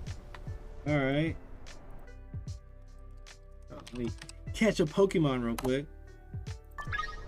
Okay, yeah, I'll Is accept this this. really okay? Yes, it's okay, dude. Don't worry.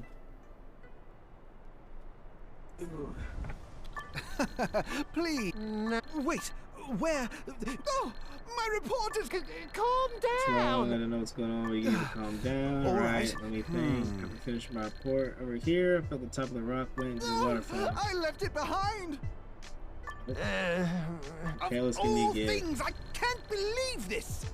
Please, you've got to get that report for me. I risked my. Oh, yeah. Mucks. I'll eat anything, so probably swallow my report. Please.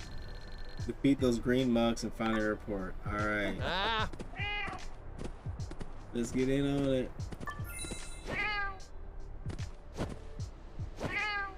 What was?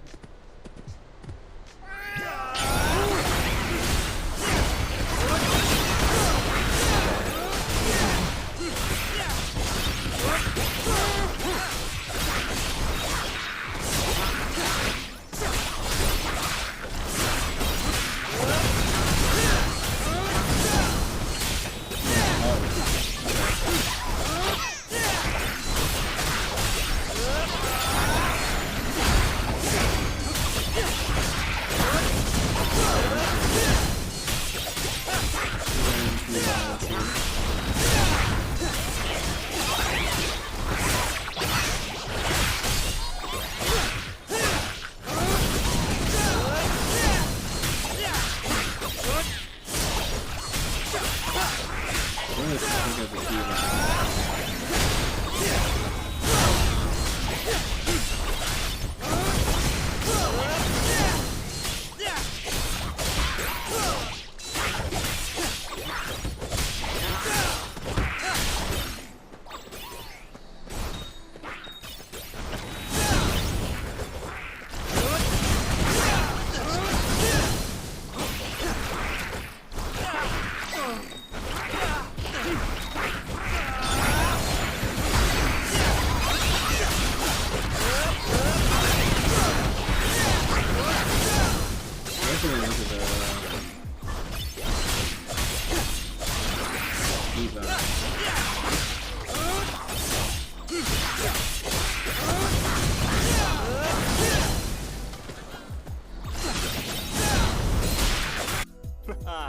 Thank you.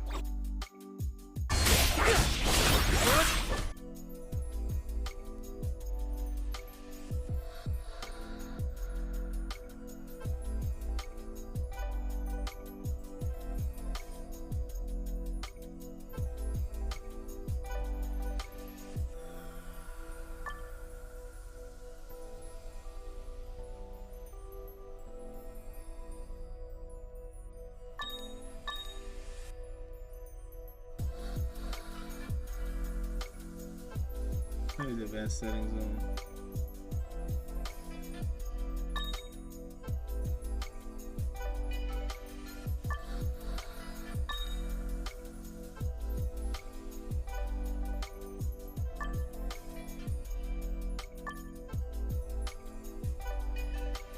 Is there a way to see the key bindings?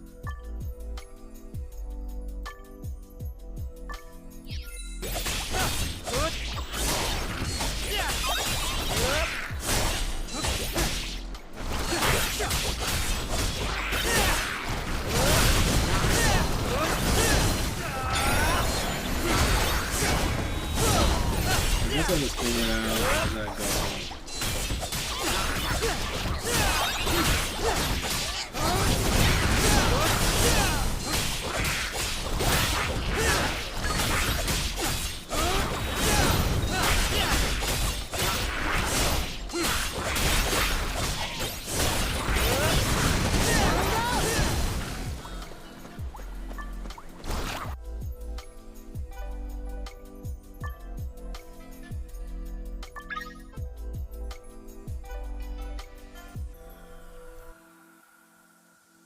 What am I doing here? Hold on real quick.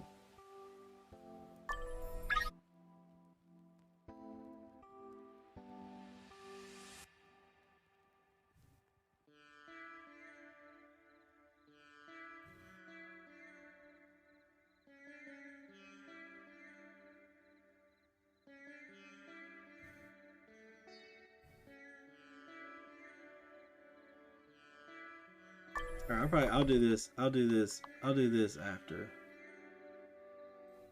Apparently I can start earning money.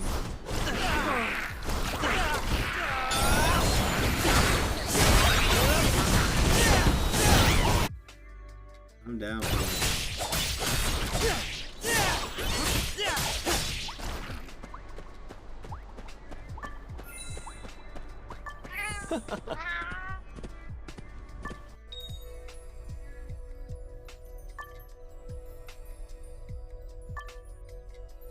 So far, the only way I'm buying anything from, the only way I'm spending money is if it's donated for me to spend it on stuff.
you're back. Of course. Yeah, I'm back. Got this paragraph. Awesome. Okay, much Good do. job. Now, No deal. please Please take Captain care James. of this.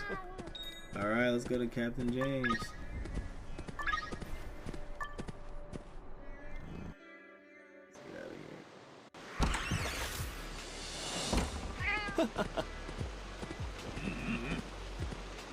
Wait, why is it just... Don't worry.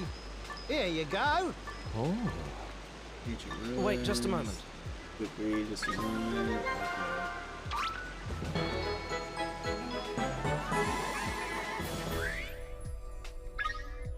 I read the report you brought. Can you help out?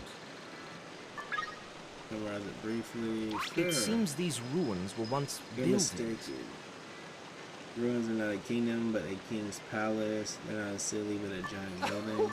What? A building, the whole huge place is just one Yes, building. That's right. right. So massive, it might be bigger than ever. More like a city, actually. More like a Countless city. people lived here. That means... Here we found the legendary Wizard King's I don't palace. think so. Wizard King is said to live in a floating castle in the sky. Maybe. Yeah, I'm wondering. The answer must be in the power of chaos and the monsters. Will you deliver the equipment to Logan? If you ask him, he'll tell you how to activate it. Alright.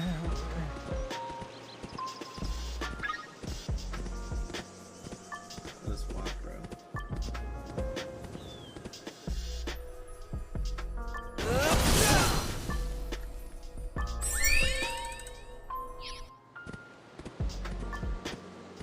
Mount training available, yeah, but it costs me money.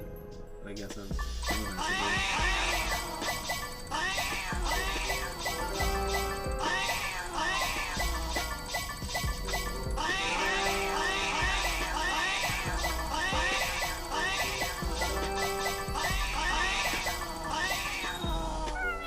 There, it'll never ask me to do it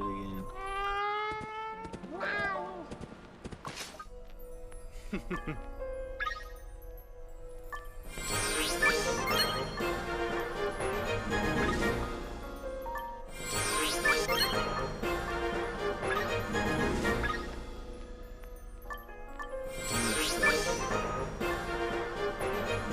Thank you, game.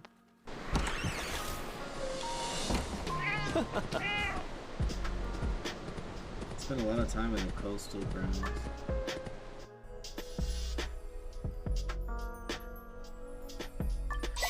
Put that trainer first. What equipment's enhanceable? It's probably these rings. Oh.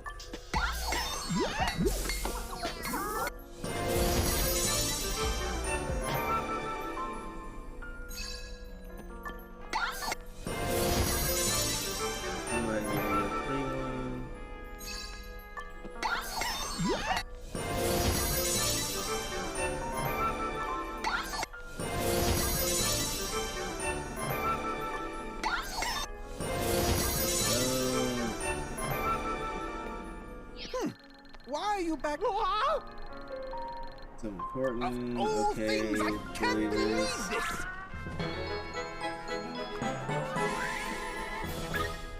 Man, y'all got me grinding these So what reputation happened quests. was, oh well, don't worry. I feel it looks like I'll need your help.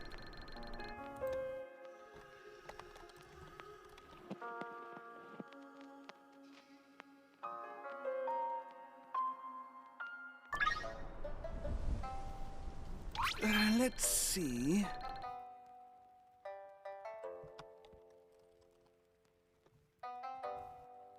You're clueless? To put it simply, there's a monster cores in the analyzer and store the analyzer. Okay. Okay. Look over there. I think an Earth Chaos Spirit. Please. Leave it to us. Seems easy enough.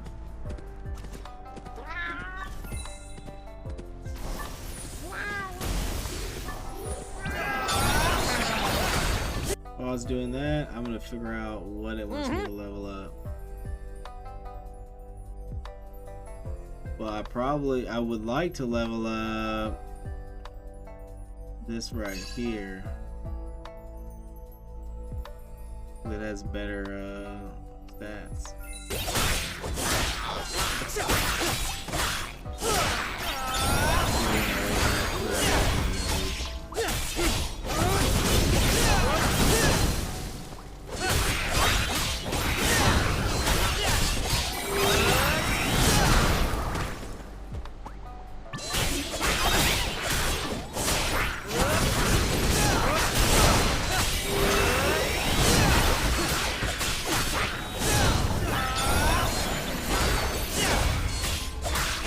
That boost while I could.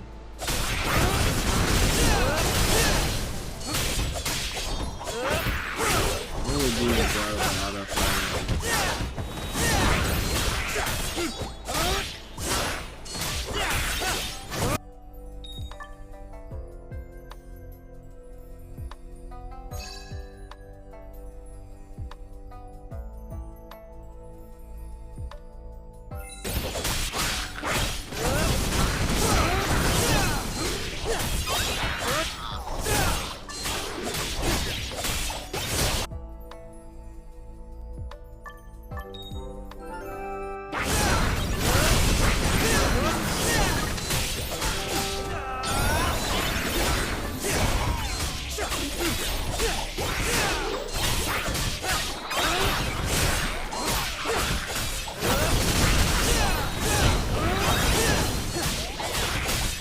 She'll just send these alerts, I guess, whenever we're done with the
I need to get that earth cores up there.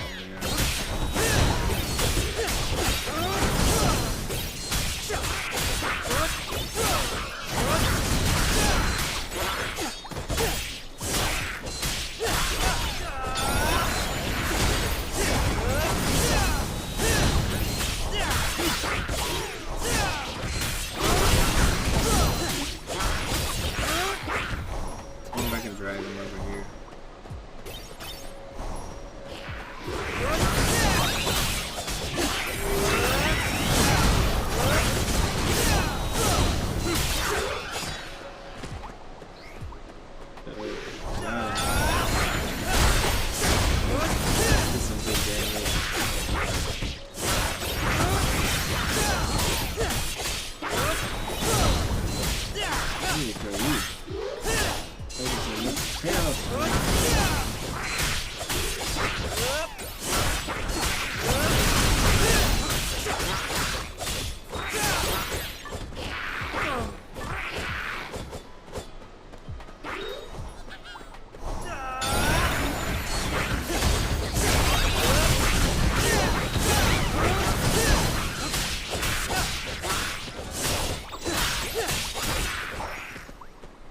Skip y'all again.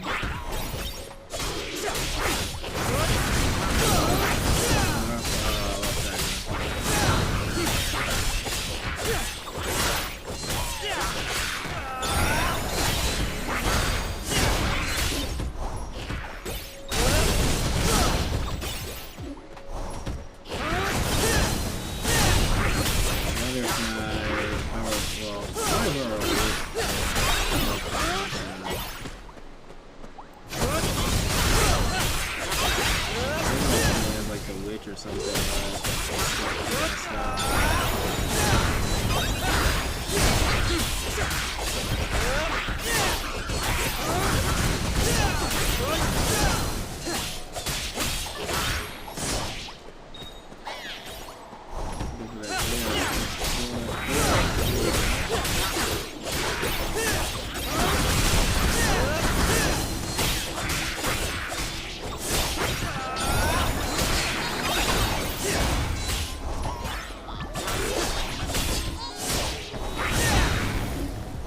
Yeah, spirit.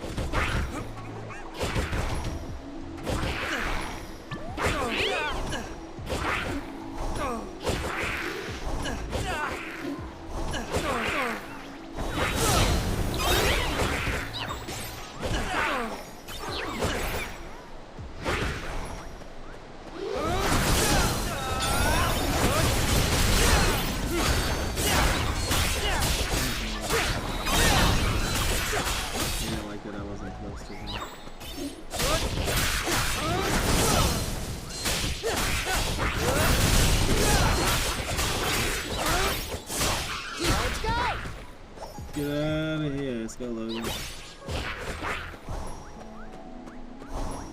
get out of here and go hang out with Logan, buddy.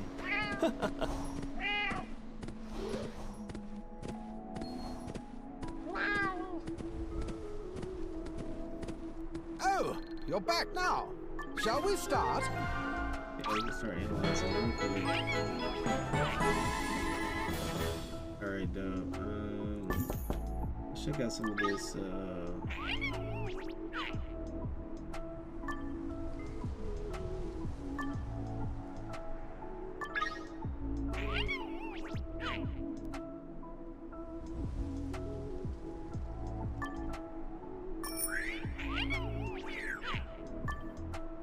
Alright, see what this is all about.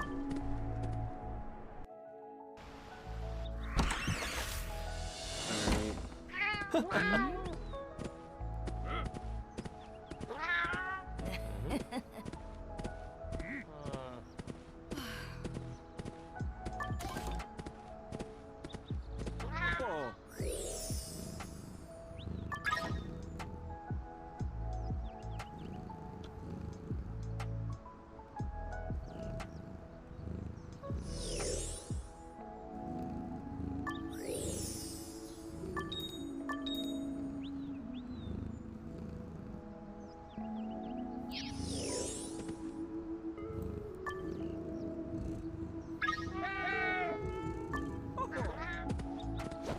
I don't even think I can craft anymore.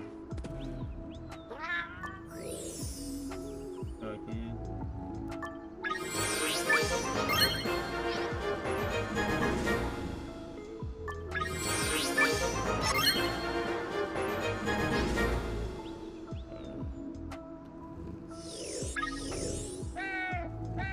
Oh shit, I have some strong ass weapons. Thank right you. Now.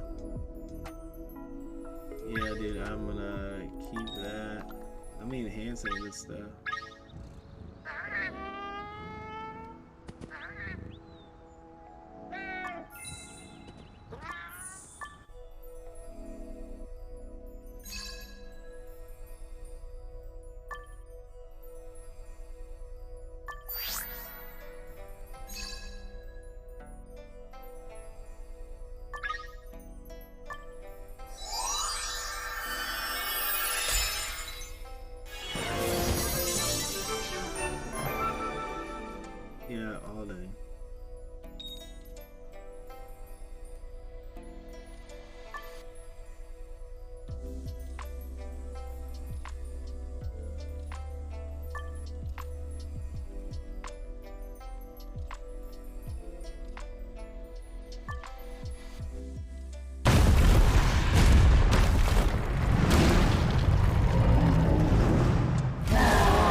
can't enter him.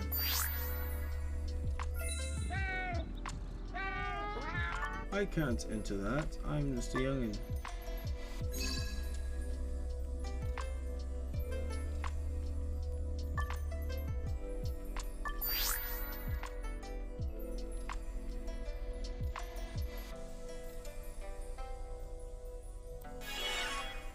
Ah, thank you. Thank you.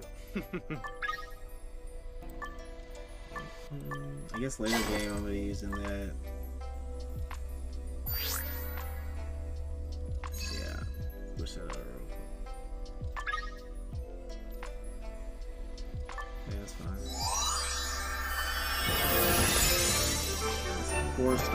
It's 4-star jacket, boy. So I wonder if I could unequip that.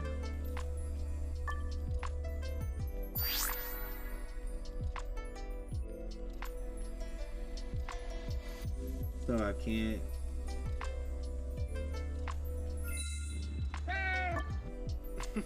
Thank you.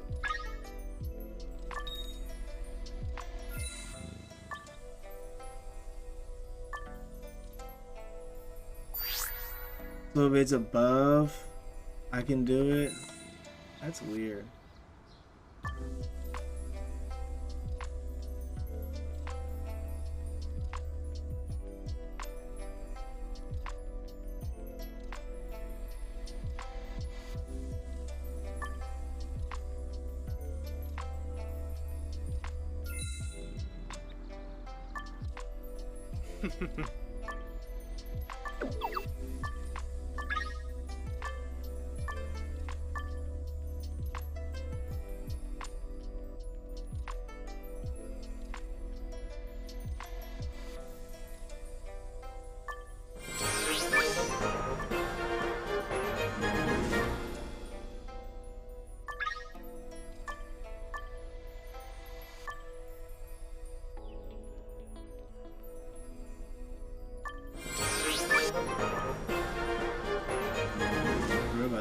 I'm getting thank you. More items pretty much to work with.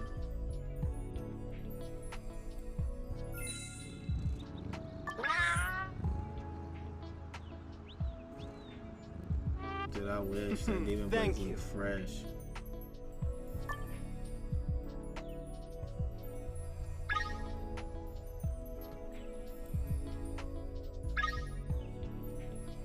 Should just do this one because this one's like 15 and weaker, almost weaker.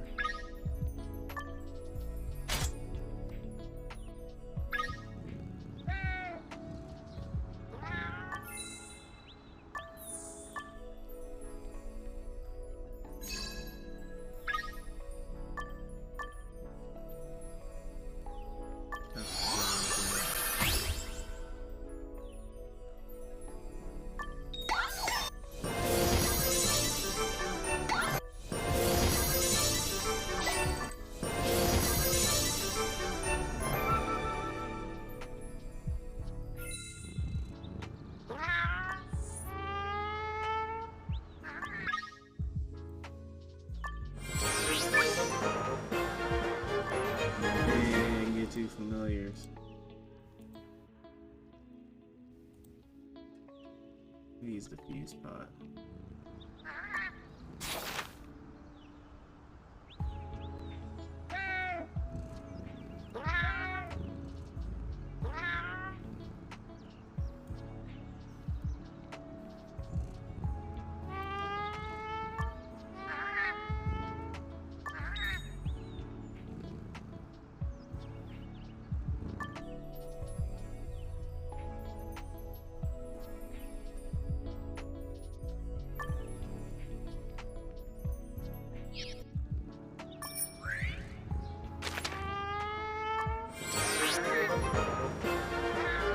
Alright, we'll do summons and everything before I log on.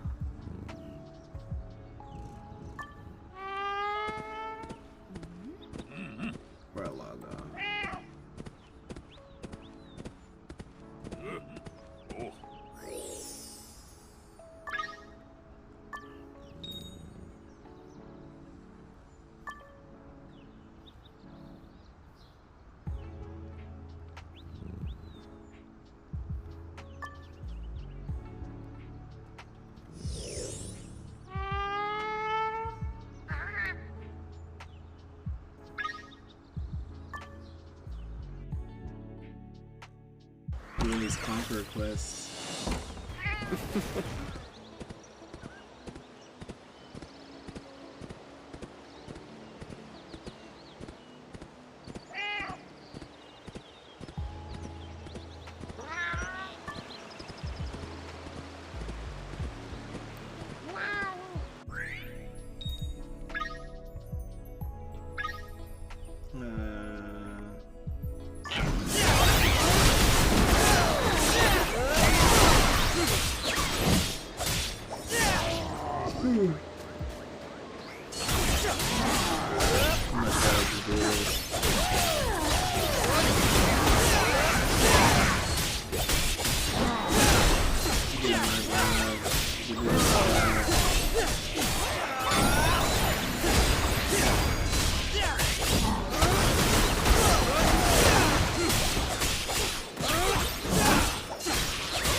I always thought about like potentially playing a engineer.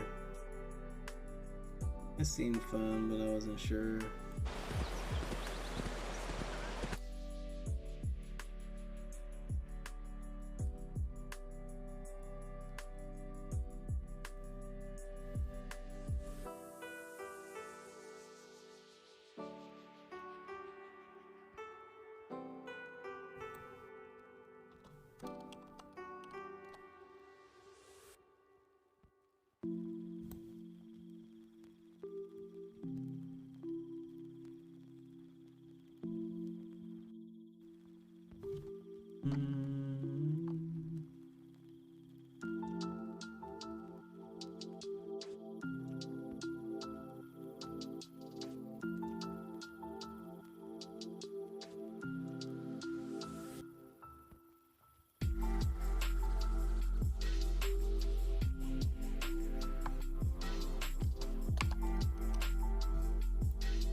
second one.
Thank you.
Let's go.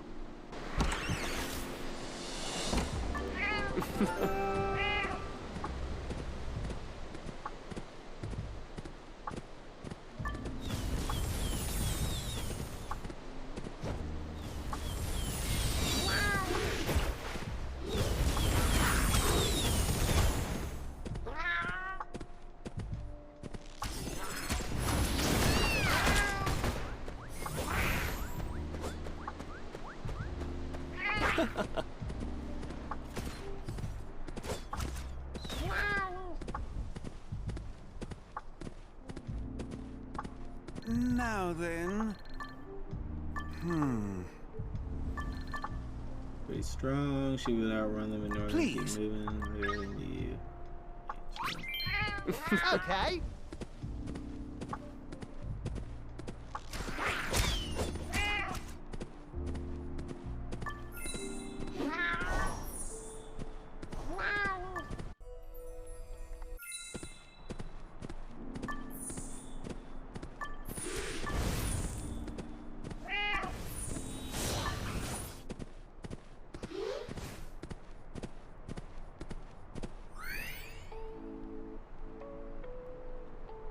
This is it? Well then.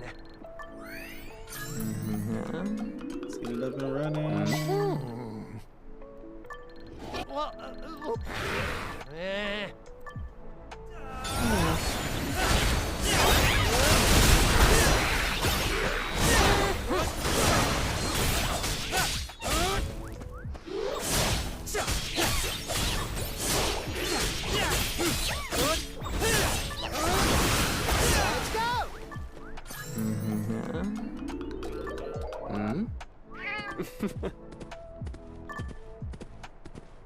Dude, I'm still in chapter 1. Damn.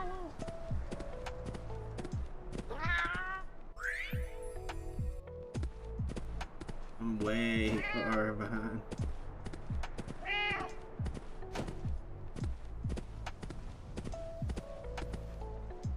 Oh, you're back. Here you go. Let's see. Shall we go then? You'd better hurry.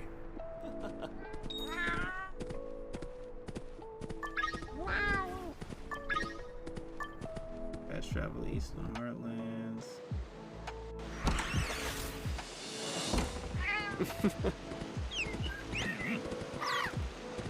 Oh, you're back. Brought the results, take a quick look. Was This is Chaos gonna Aura be- summoned on purpose? What do you mean? I think we need to fall back from here. What? My assumption was correct. Oh? I'm afraid I Try to don't know take us either. out. I'm guessing that someone purposely summoned this power. Put the weave. And that the source of that chaos must be slumbering underneath the ruins. That's no good. Yes. Indeed, it's too dangerous. This is something scientists like us can handle. It's the story of adventurers like you. The source of the chaos. And the secrets of the ancient ruins. I hope you'll uncover them all.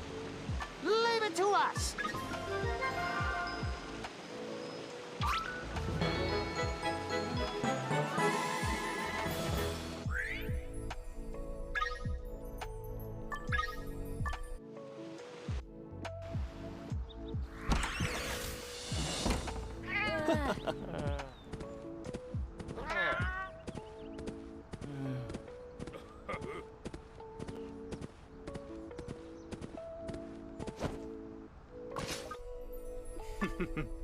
Excuse me.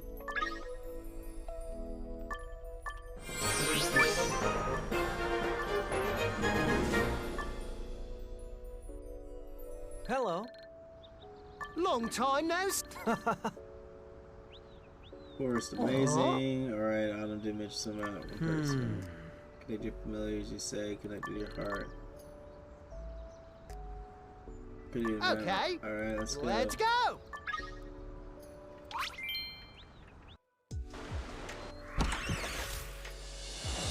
Aww.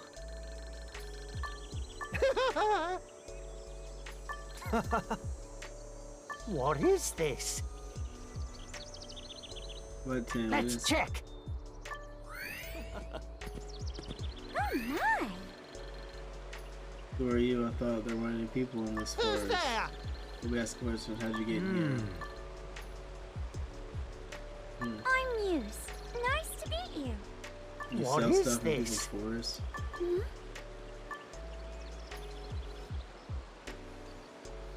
Hmm? You're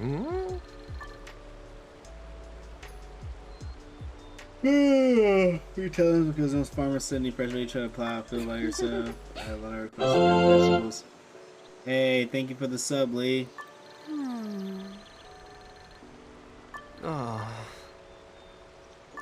Hey. We're playing Nino Kuni today. Hold on. How about this? Let's be partners. What's that? Partners. All right. Let's see. Get me started. Thank you.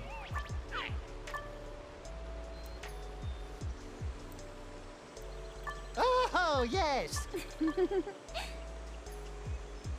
Oh, you've seen it? Amazing. This is nothing. It's pretty easy. That's how to see what it was like on Let's PC. go. I've been playing it on my iPad because it's just easy to like move around. Over here. Here. Oh, what's this?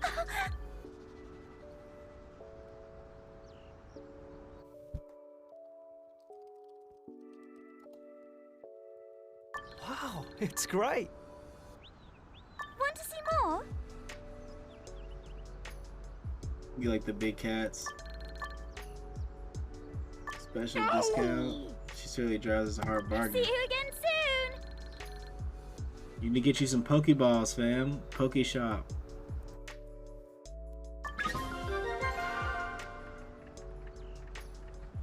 Hey.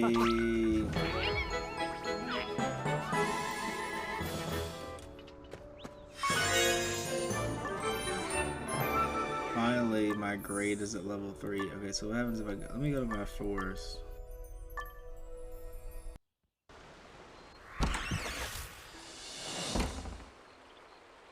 If you're on your desktop, if you scroll down and look at your at my extensions, you'll be able to buy stuff from the store a little bit easier.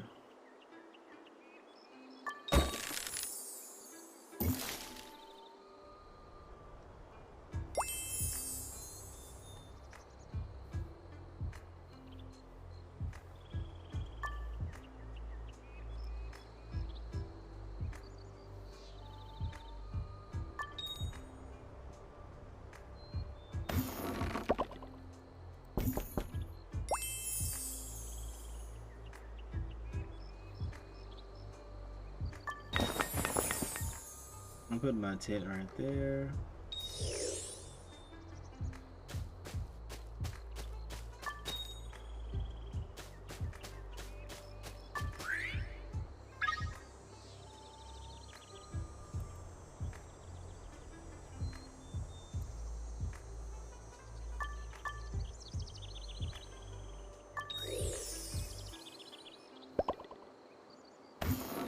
I want to put the duck. I want to put the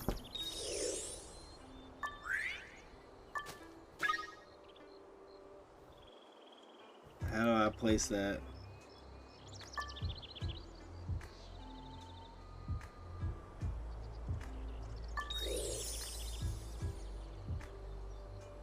Hey, I see you, the Pokeball.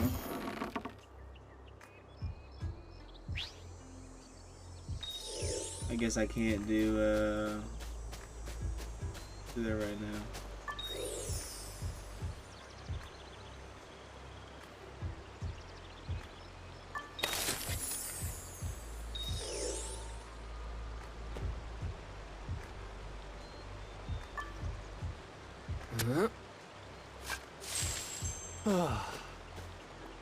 We gotta actually farm.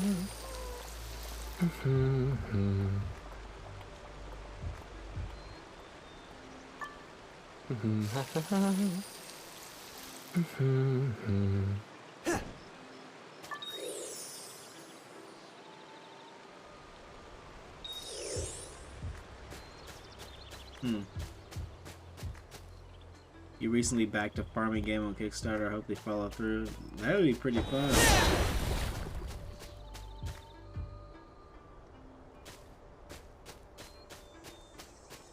You should look up Ashes of Creation.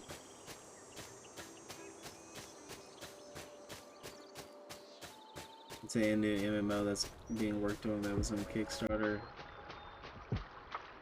It's pretty promising.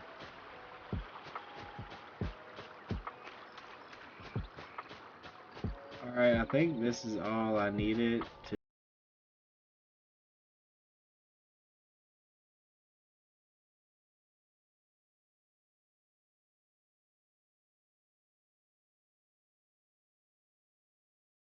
You said it's just a farming game? Oh dang, I didn't mean to pick that up.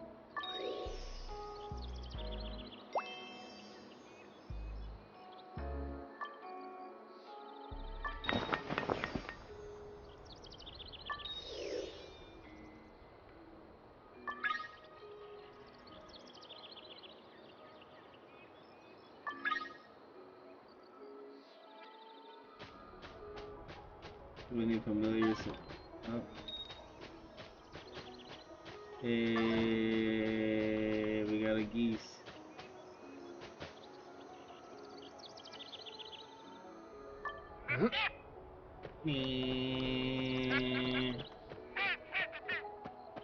Alright, do that.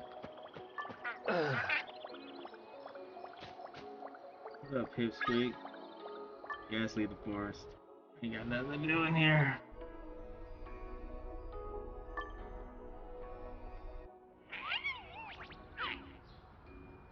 Alrighty, Knights of whatever. Hey, I haven't seen you in a while. Yep.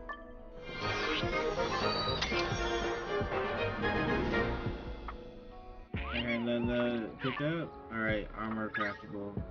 Let's go to the armor, dude.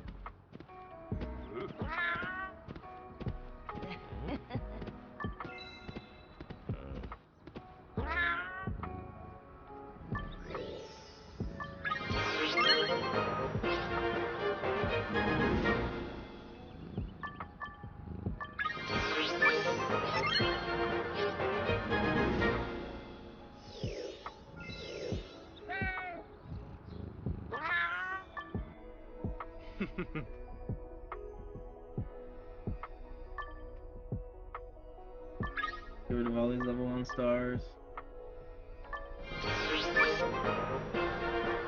Alright, yeah, send it to me on Discord. I'll be able to keep it then.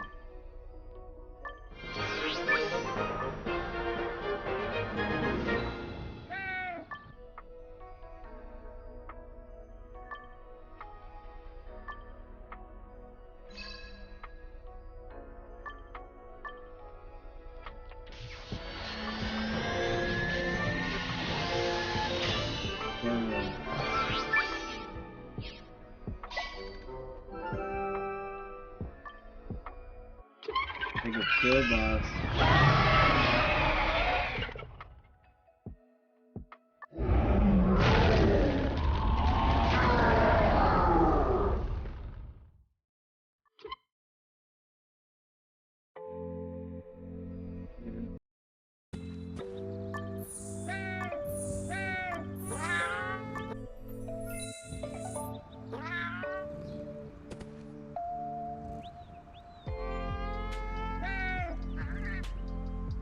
I think I'm just going to continue with the quest right now.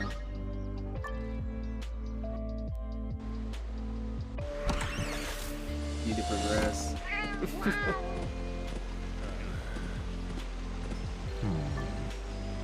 Heard you helped him, didn't have to do this much. You don't need to thank us. Actually, sounds like the heavy surely can't. What? I don't remember making such a promise. Yes. Well, due to somebody who definitely know where to find Aquarius. Okay, who might that be? Great Fairy Gold Grave. Yes. Not so bad, better than nothing really, but I've heard you can be difficult to work with. We might not agree to see. We'll work out the details on our own. It's not a bad guy. We'll have to do something with the world in danger and all that. Go. Okay, let's go to the Golden Grove.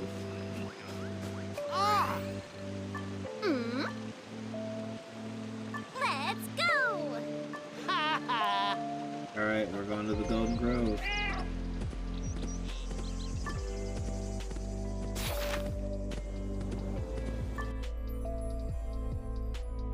I've been to the Golden Grove. I've been grinding in the Golden Grove.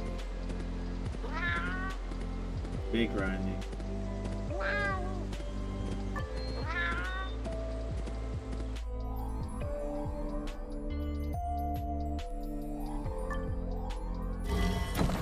Let's do this labyrinth real quick.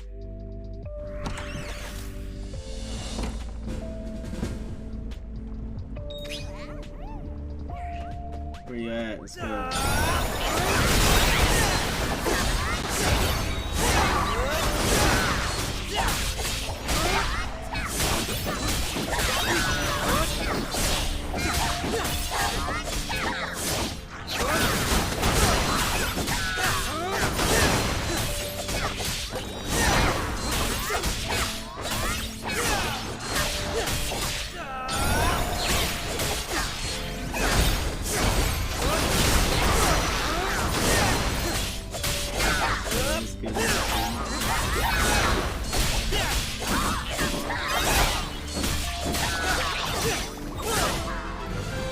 Let's go. We cleared it. We cleared it. Oh. Let's back out.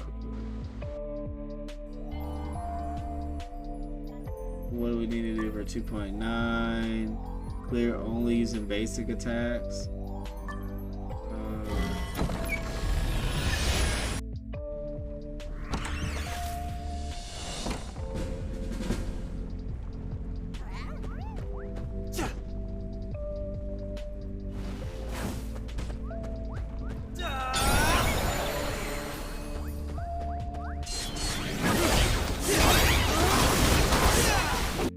Stop.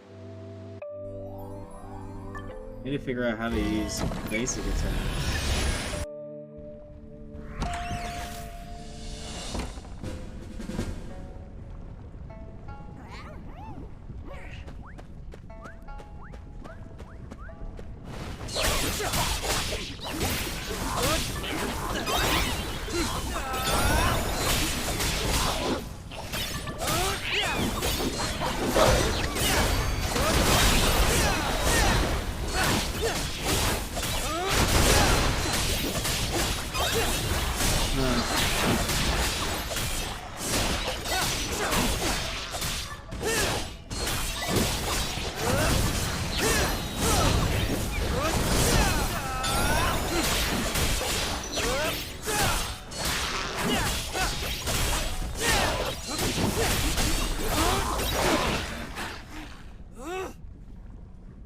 Well, that's because I didn't really try.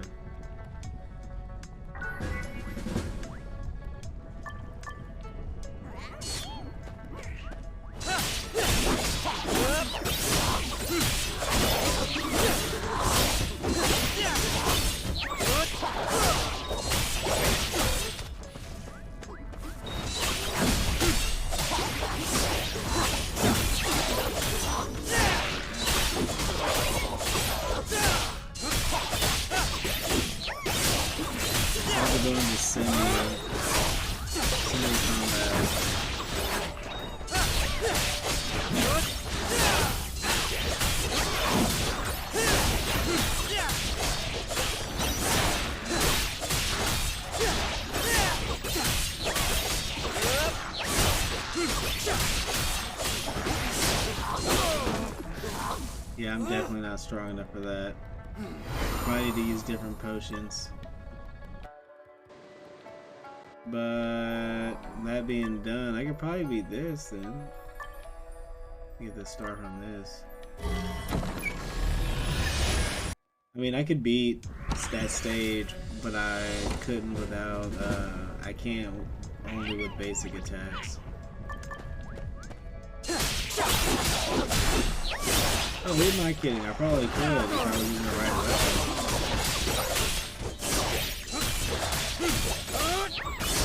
Alright, you do that, man.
Yeah, I'm too weak. I'll just beat it normally, and then I'll come back and beat it later.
We only got 1 star on that one.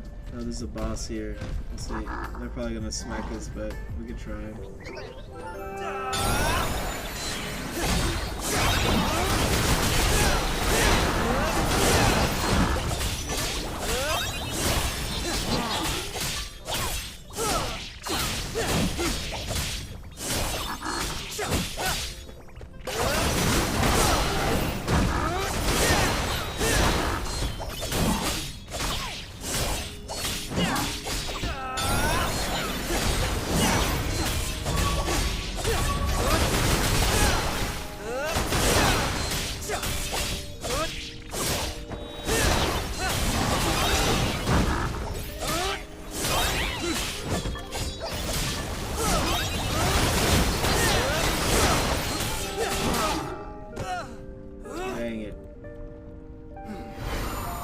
Could have had him. He's at half health.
Let's go. Let's see what it has. What's the hold for us? We can take a break on some of that.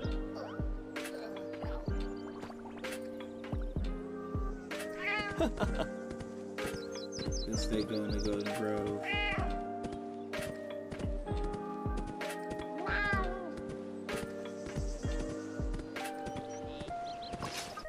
Ah, thank you.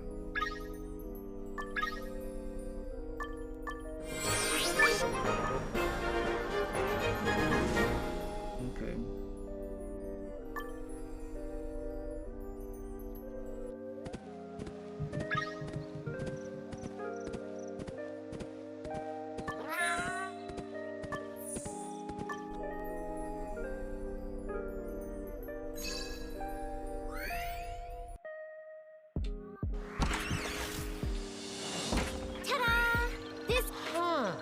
So the grove is connected to the Eastern Heartlands. Okay. Interesting. We don't have time for this. Let's go! Move, move, move!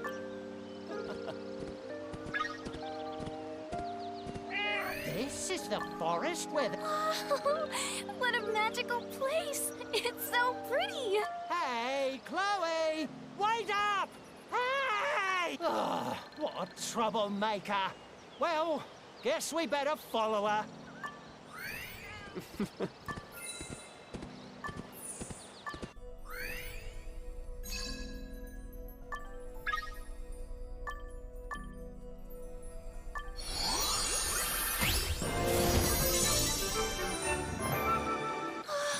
It's beautiful! Is it because it's where fairies live? Yeah, probably because the land ain't bad. A fairy! A real fairy! A fairy? Oh, Why I are guess you we're in the crying? right place.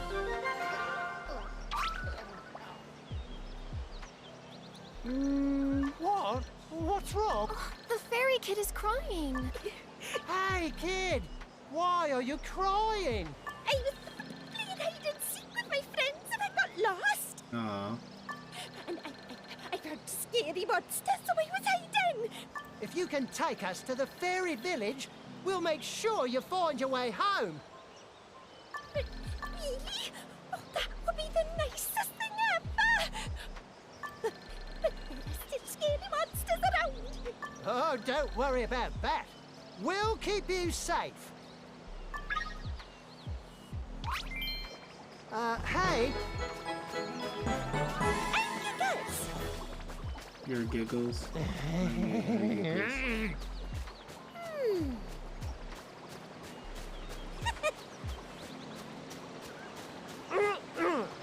Right, because old boy giggles a lot. Is this the right way? That's strange. I thought this was the right place. I guess this isn't. Aw, it's okay. Because you're cute. We'll just have to look for the right way, won't we? Hey!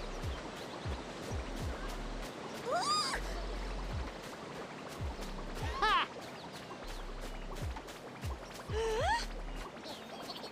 There we Come go. here. Ah.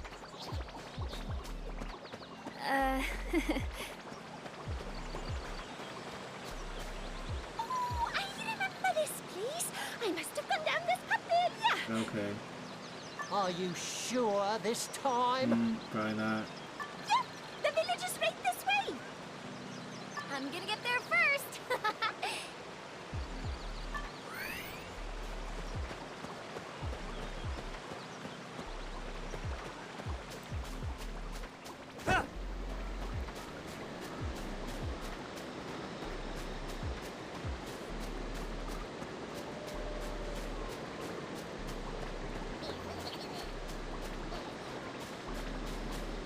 Hey, does your village have guards or something? Of course not. They look really scary for some reason. Yeah, they don't look like I don't suppose we elves. can just sneak past. Do we need to? Let's show them what we're made of. You're not the one doing the fighting. Well, I guess we don't have a choice. Let's go!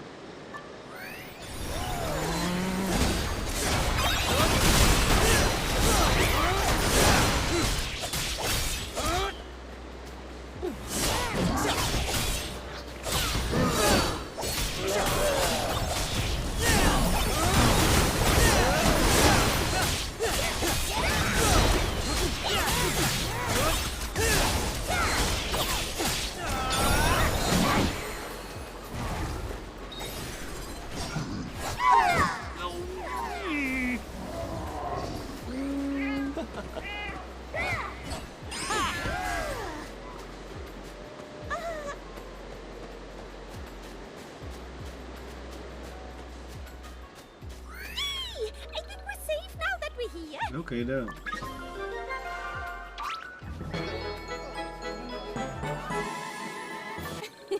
Now, Chloe, I don't need you to sing my praises. Is this the way to the village, Giggles? Yes, it's right up ahead. We're almost there. Okay then, let's go. So the main quest is voice acted. Okay, Choo, done. choo, choo. It's over here. Oh. Oh.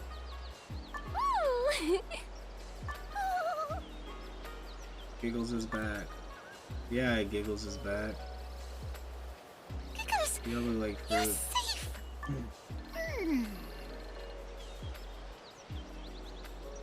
You know where the other chariot are? Yours is gonna back it. Oh no.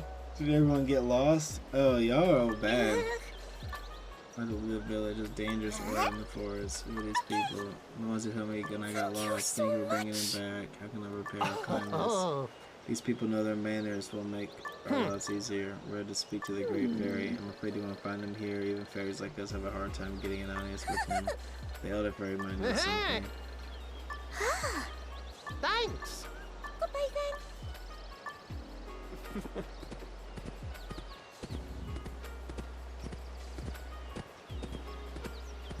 Oh, welcome. It's been a while since our village had any visitors. You're the ones who helped Giggles? Yep. Oh, it was no big deal.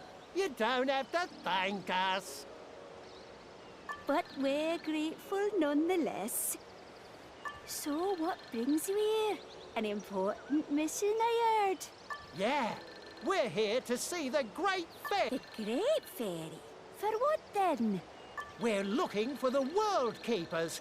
We figured he's about the only one who would know a lot about them. You know, being old and all. Location of the World Keepers.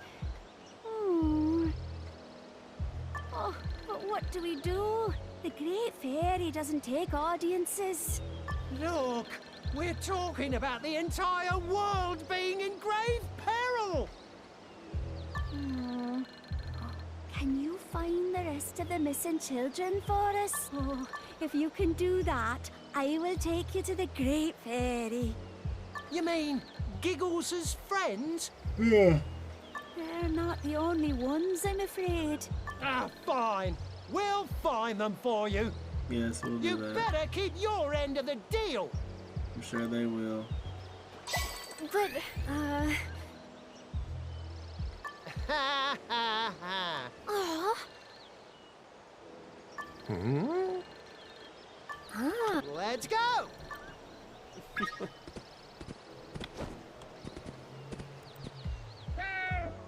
I think this is where I'm gonna call it for the night. I'm a little tired.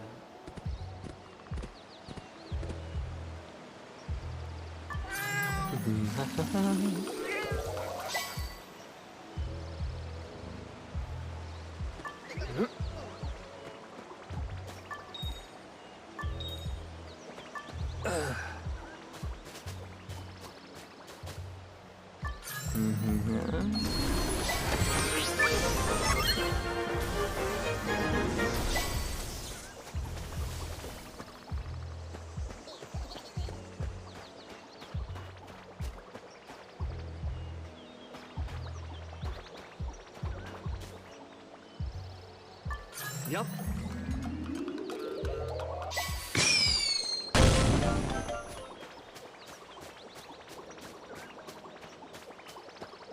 Sorry, I was playing around. Yeah, I think this is where I'm gonna call it for tonight. I'm getting a little tired, so I'm gonna hop off. I had a lot of fun playing with everyone. I know it was a little shorter than usual, but I'm gonna be on Monday streaming, and Wednesday. And then I'm gonna try to get my schedule back where I'm on at 6:30. I'm trying doing that again starting Monday, so that way the streams will get back to their normal time schedule. This week was a little wild for me, but I hope to have everything back to normal. I'll probably do some of these quests offline, but yeah.